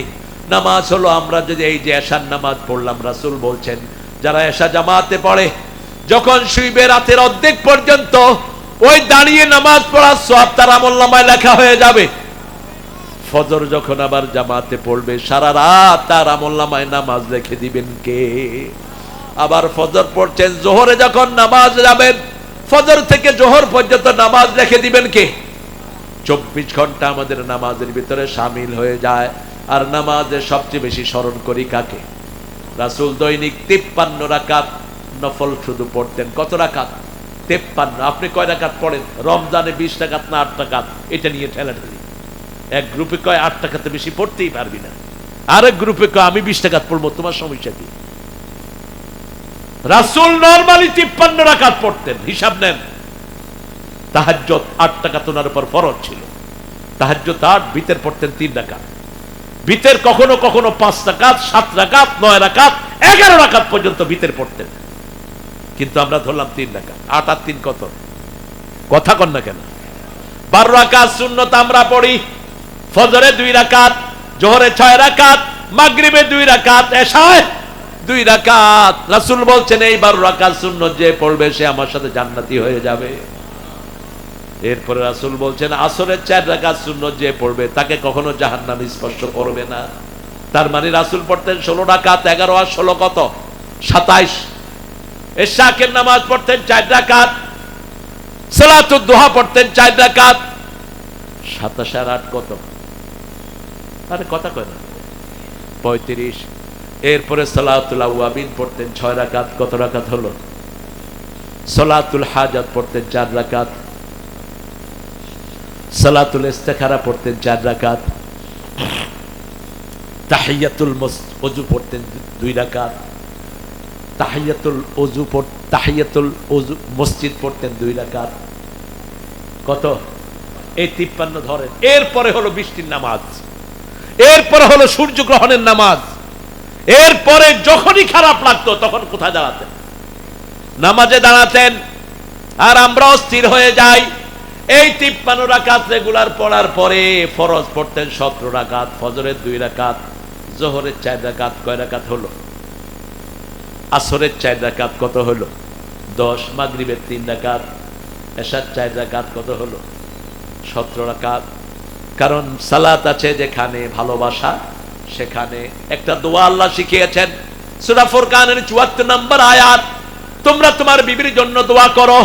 কেউ যদি কারোর জন্য দোয়া করে তার গায়ে কখনো হাত তুলবে না, কেউ যদি কারোর জন্য দোয়া করে তার সাথে কখনো দুর্ব্যবহার করবে না। ঠিক না ব্যাঠি? যে হুজুর বিবির সাথে দুর্ব্যবহার করেছে একে আইনের আওতায় নিয়ে আসা উচিত। কেন তোর বিবি তোর বিরুদ্ধে কমপ্লেইন দিবে? হোয়াই? একজন মহিলা সাহাবী রাদিয়াল্লাহু আনহা রাসূলের কাছে এসে বললেন, ইয়া রাসূলুল্লাহ, আমার স্বামী আমাকে খুব নির্যাতন করে। রাসূল সাল্লাল্লাহু আলাইহি ওয়াসাল্লাম বললেন, তুমি রাতের বেলায় কোথাও থাকো, সকালবেলা আমি তোমার এটা দেখব। সকালে তিনি যখন রাসূলের কাছে আসলেন তিনি বললেন, ইয়া রাসূলুল্লাহ, বিয়ের পরে এই রাতটাই আমি সবচেয়ে সুখে ছিলাম। রাসূল আর তার জামাইকে ডাকারও প্রয়োজন মনে করলেন না, সাহাবীদেরকে পাঠিয়ে দিলেন, যাও ওকে বলো তার বিবি তালাক, বিবির সব খরচপত্র পাঠিয়ে দিতে বলো। আপনি মেয়ের গায়ে হাত তুলবেন, বিয়ে করছেন কেন তুই? যদি এরকম কোন পান্ডাকে পাও হাত পা ভেঙে জেলখানায় ঢুকিয়ে দাও। 34 নম্বর আয়াত সূরা নিসা। যদি কোনো মেয়ে নোংরা হয়, চরিত্র ভালো না, বিভিন্ন মানুষের সাথে লাইন করে বেড়ায়, আছে না এরকম মেয়ে? কথা কন না কেন? আপনি চলে গেলে আরেকজনের হেলো কয়, তাকে ওয়াজ করো। কে বলছেন? ওয়াইজুহুন্না, তাকে ওয়াজ করো, তাকে আগে শরীয়তের কথাগুলো শোনাও। যদি সেটা না হয়, অহজুরুহুন্না ফিল মাদাজা, সেপারেট দ্য বেড, বিছনাটা আলাদা করো। এটা মানে এটা না 2 বিছনায় শুবেন, এক বিছনায় শুয়ে দুদিকে তাকায় থাকলে তো আলাদা হয়ে গেল। 3 নম্বরে বললেন ফাদরিবুহুন, তাকে মারো। রাসূল বললেন অঙ্গহানি করতে পারবা না, শরীরে দাগ লাগাতে পারবা না, মারবেন কেমনে? কোন নবী কোন গালিও কোন বিবিকে দেন নেই। 2 নবীর বিবি ছিল কাফেরা। সূরা তাহরিম, দারাবাল্লাহু মাসালান লিল্লাযীনা কাফারু ইমরাআতা নূহ ওয়া ইমরাআতা লূত। নূহ এবং লূত আলাইহিস সালামের স্ত্রী ছিল কাফেরা, কোনদিন কটু কথা বলেন নাই। ও দারাবাল্লাহু মাসালান লিল্লাযীনা আমানু ইমরাআতা ফিরাউন। ফেরাউনের বিবি ছিলেন মুমিনা। কি ছিলেন? মুমিনা, যার বিয়ে হবে রাসূলের সাথে। সুবহানাল্লাহ বলতে ইচ্ছে করে না? যত নেককার মেয়েরা স্বামী পাবে না, ওই নেককার বিবিদের প্রথম চয়েস হবে রাহমাতাল লিল আলামিন। মা মরিয়মের বিয়ে হবে কার সাথে? মুহাম্মদ রাসূলুল্লাহ। কারণ রাসূলের চেয়ে শ্রেষ্ঠ আর কেউ হতে পারে? মরিয়মও ছিলেন শ্রেষ্ঠ। মরিয়মের মতো চরিত্র কিয়ামত পর্যন্ত কোনো মেয়ের হবে না। আল্লাযী আহসানাত ফারজাহা, আল্লাহ বলছেন এর মতো চরিত্র, এর মতো পবিত্র আর কোন মেয়ে হতে পারে না। একজন নবীর পরিচয় দিচ্ছেন ঈসা ইবনে মারইয়াম। ঈসা ইবনে মারইয়াম, কোন নবীর বাপের কথা এইভাবে অমুকের ছেলে অমুক আসে নেই। শুধু আল্লাহ রাব্বুল আলামিন আজরের নাম ধরেছেন। ইয ক্বালা ইব্রাহিম লিআবিহি আযার আতাত্তাখিযু আসনামান আলিহা ইন্নী আরাকা ওয়া কওমাকা ফি দালালিন মুবিন। সূরা আনাম ৭৪। আল্লাহ বলছেন ইব্রাহিম যখন তার আব্বা আজরকে বলল, হে আব্বা, আপনি কেন মূর্তির পূজা করেন? আমি আপনাকে এবং কওমকে গোমরা দেখছি। ইব্রাহিম আলাইহিস সালামকে এইভাবে আকাশ জমিনের সব জ্ঞান দান করেছেন কে? আল্লাহ দান করেছেন। ছেলে আর পিতার কথোপকথন কিভাবে হবে ইব্রাহিম আলাইহিস সালাম থেকে শিখবেন। কোন পিতার সাথে চোখ রাঙিয়ে জোরে আওয়াজে কথা বলা হারাম। কথা বলা কি হারাম। কোন মায়ের সাথে জোরে আওয়াজে কথা বলা হারাম। নরম কথা বলবেন, আস্তে কথা বলবেন, ঝিড়কি দিয়ে কথা বলবেন না, উফ মনে জাগে এরকম শব্দ উচ্চারণ করবেন না। রহমতের ডানা বিছিয়ে দিবেন। এরপরে দোয়া করবেন, রব্বির হামহুমা কামা রাব্বায়ানি সগীরা। পড়েন, রব্বির হামহুমা কামা রাব্বায়ানি সগীরা। একটা সওয়াবের কাজ এখন করব। আমরা তো এতক্ষণই সওয়াবের ভিতরে আছি। হাফেজদের পাগড়ি দেয়া হয়নি। হাফেজদেরকে ইনশাআল্লাহ এখন পাগড়ি দিব। কষ্ট হবে না তো আপনাদের?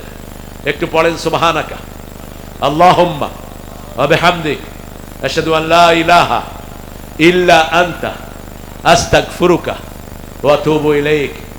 12টার পরে যদি আপনাদেরকে ধরে রাখি, নামাজ কাজা করবেন, আর গুনাহ আসবে সব আমার আমলনামায়। তবে আমার আমলনামায় আসবে না। আমি এই বাসায় কখন আসছি? আপনার বাসায় 6:30। আমাকে দিচ্ছেন কয়টা? 10টায়। এই শাস্তি হবে আপনাদের। আমি শাস্তি নেব না। আমি মাহফিলে আগে যাই। আল্লামা সাইদি রাহিমাহুল্লাহ তিনি আগে যেতেন। আমি বলতাম, চাচা আপনি আগে যান কেন? কয়, বাবা একটা মাহফিল নিয়ে যে মাহফিল কমিটি কি টেনশনে থাকে, এটা যারা করে তারাই বুঝে। এই জন্য আমি আগে যাই, যাতে মাহফিল কমিটি আমাকে দেখে তো চাঁদের মতো হেসে দিচ্ছে, রাস্তায় দাঁড়িয়ে রিসিভ করেছে। মাহফিল নিশ্চিন্ত থাকে মাহফিল কমিটি। আমরা উঠবো না, কোনো ভাইয়েরা উঠবো না। এই হেফজখানার এক একটা ছাত্রকে আপনার টার্গেট নেবেন। আপনাদের অনেকের কোরআন অশুদ্ধ। একটা ছেলেকে পালতে মাত্র 10,000 টাকা লাগে পুরা বছর। আর ঢাকাতে আমার 3 ছেলের পিছনে প্রতি মাসে যায় মাত্র 45,000 মাসে। আর এখানে এক বছরে কত যায়? 10,000। কত সস্তা দেখেন। ঢাকাতে সবকিছুর দাম বেশি, ওখানে এসি রাখে, কাজের লোক রাখে, একটু পয়সা আলা পোলাপান কাজ করতে চায় না, সেই জন্য এগুলো এক্সপেন্ডিচার বেড়ে যায়। কিন্তু আমাদের গ্রামে আলহামদুলিল্লাহ এখনো নেয়ামত বেশি না কম? গ্রামে বেশি। আপনারা একটা ছাত্রকে টার্গেট নেবেন। আপনি যদি একটা হাফেজের পয়সা দেন, আপনি মৃত্যুর পরে দেখবেন আপনার আমলনামার ভিতরে 30 পারা কোরআন উঠে আছে। আপনি বলবেন, আল্লাহ আমি তো পড়িনি। আল্লাহ বলবেন, ওই যে হাফেজের তুমি পয়সা দিয়ে সাহায্য করেছো, তার পুরো তেলাওয়াতটা আমি তোমার আমলনামায় তুলে দিয়েছি। আমরা এখন বসবো, এই ছেলেগুলো আগামীর বড় বড় আল্লামা হবে, বাইতুল মুকাররমের ইমাম হবে, ঠিক না? ঠিক। এই ছেলেগুলো লক্ষ মানুষকে তারাবি পড়াবে। তাদের সবটা আমরা যারা এখন থাকবো তারা পেয়ে যাব। আপনারা কেউ উঠবেন না প্রিয় ভাইয়েরা। আমি ছেলেদের মাথায় পাগড়ি পরাচ্ছি, এটা তাদের একটা অবিস্মরণীয় দিন। আমি পাগড়ি পরাইছি, এরকম বহু ছেলে এখনো ওয়াজ করে। মনোয়ার মোমেন নামে একটা ছেলে আছে সাতক্ষীরা, আমি নিজেও ভুলে গেছি। ওকে, স্যার আপনি আমারে পাগড়ি পরাইছেন। এই জন্য আমরা ইনশাআল্লাহ পাগড়ি পরানোর। দুনিয়াতে আপনারা বিভিন্ন পরিচয় বহন করেন, কিন্তু মৃত্যুর পরে কোরআনের পরিচয় ছাড়া কাউকে আল্লাহ চিনবে না। কবরে একটা ধর্ম চিনবে ফেরেশতারা। ধর্মের নাম কি? আরো জোরে বলেন। এই জন্য আমরা মাটি দেওয়ার সময় বলি, বিসমিল্লাহি ওয়া আলা মিল্লাতে রাসূলিল্লাহ। রাসূলের দলে আল্লাহর নামে রেখে গেলাম। কার দলে? রাসূলের দলে আল্লাহর নামে রেখে গেলাম। এখন রাসূলের দল করতে রাজি আছেন তো? আল্লাহ তৌফিক দান করুক। 30 পারা কোরআনের ভিতরে আল্লাহ শুধু আল্লাহর দলের কথাই বলেছেন। যেহেতু আমাদের শরীরে আইন চলে কার? আমরা যে দাঁত আছে, নখ আছে, চোখ আছে, সবগুলো লালন পালন করেন কে? শরীরটা আপনার, কিন্তু আপনার কোনো কথা আপনার শরীরে চলে না। আপনার কোন হুকুম আপনার চুলেও খাটে না। আপনার জন্ম থেকে মৃত্যু পর্যন্ত একজন আপনাকে 24 ঘন্টা দেখেন, তিনার নাম কি? এজন্য তিনি বলেছেন, কেন আমাকে ছাড়া অন্যদিকে যাবা?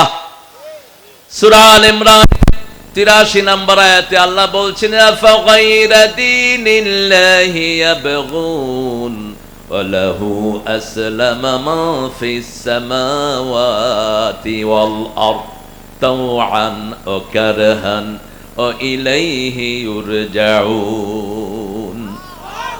ইসলাম ছাড়া কোন জিনিস তোমরা গ্রহণ করে নিতে চাও? আকাশে, জমিনে, স্থলে, জলে সবখানে হুকুম চলে কার? কার হুকুমে সূর্য ওঠে? কার হুকুমে বাতাস বয়? বাতাস যদি একটু ভারী হয়ে যায় আমরা সবাই মারা যাব, আবার যদি একটু পাতলা হয়ে যায় কেউ অক্সিজেন নিতে পারবো না। সেজন্য সূরা ইনফিতারে আল্লাহ বলছেন খালাকাকা ফাসাওয়াকা ফাআদালাক ফি আইয়ি সূরাতিন মা শাআ রাক্কাবাক। আমি তোমাকে বানিয়েছি, আই হ্যাভ ক্রিয়েটেড ইউ। আমি তোমাকে বানিয়েছি, আমি তোমাকে ব্যালেন্স করেছি, সামঞ্জস্যপূর্ণ করেছি। সমাজটাকে তোমার জন্য বাসের উপযুক্ত করে দিয়েছি, সূর্যটাকে সূর্যের জায়গায় রেখেছি, চাঁদকে চাঁদের জায়গায়। আজকের বিজ্ঞান বলছে চাঁদ যদি একটু নিচে নেমে যায় সারা দুনিয়া পানিতে ডুবে যাবে, আর যদি চাঁদ একটু উপরে উঠে যায় সারা দুনিয়া মরুভূমি হয়ে যাবে। আল্লাহ রাব্বুল আলামিন সূরা আর-রহমানে বলেছেন আশ-শামসু ওয়াল কামারু বিহুসবান। হিসাব নিকাশের জন্য চাঁদ আর সূর্যকে আমি তৈরি করে রেখেছি। কিসের জন্য? হিসাব নিকাশের জন্য। পৃথিবীর এমন কোন জিনিস নাই যেটা বেহুদা তৈরি করা হয়েছে। এই যে হাতের নখগুলোরও কাজ আছে না নাই? আবার আপনার চোখের যে পাপড়ির কাজ আছে না নাই? এই যে ভুরুর কাজ আছে না নাই? আমার মেয়েরা মনে করে ভুরু আল্লাহ যেটা দিচ্ছে এটা সুন্দর না, আমি ছাইছে এটাকে ছোট্ট করে নে অথবা পাতলা করে নে। রাসূল বলেছেন তারপরে আল্লাহ লানত। আজকের বিজ্ঞান বলছে, আজকের মেডিকেল সায়েন্স বলছে if you shave your brow regularly you could be the blind. তোমার চোখের ভুরু যদি তুমি বারবার ছাঁচো যে কোনো সময় চোখ অন্ধ হয়ে যেতে। 1400 বছর আগে বলেছেন বসে পেশাব করো। আজকের মেডিকেল সায়েন্স বলছে যারা বসে পেশাব করে তাদের কিডনিটা সুন্দর থাকে, আর যারা দাঁড়িয়ে পেশাব করে যে কোনো সময় কিডনি নষ্ট হয়ে যেতে পারে। বসে খাওয়ার জন্য বলেছেন আজকের মেডিকেল সায়েন্স বলছে যারা বসে খায় তাদের লিভার, হার্ট সবকিছু ভালো হয়ে যায়, আর যারা দাঁড়িয়ে খায় তাদের লিভার বড় হয়, তাদের কিডনিতে চাপ পড়ে। ইসলাম যা দিয়েছে সবটাই কল্যাণ। সেজন্য আল্লাহ বলছেন সূরা তাহার 124 নম্বর আয়াতের ভিতরে, এই আল্লাহর বিধান থেকে যারা মুখ ফিরিয়ে নেয় কিয়ামতের ময়দানে তাদেরকে অন্ধ করে তুলবেন। কি করে? অন্ধ করে। এখন দেখো না, তখনও দেখবা না।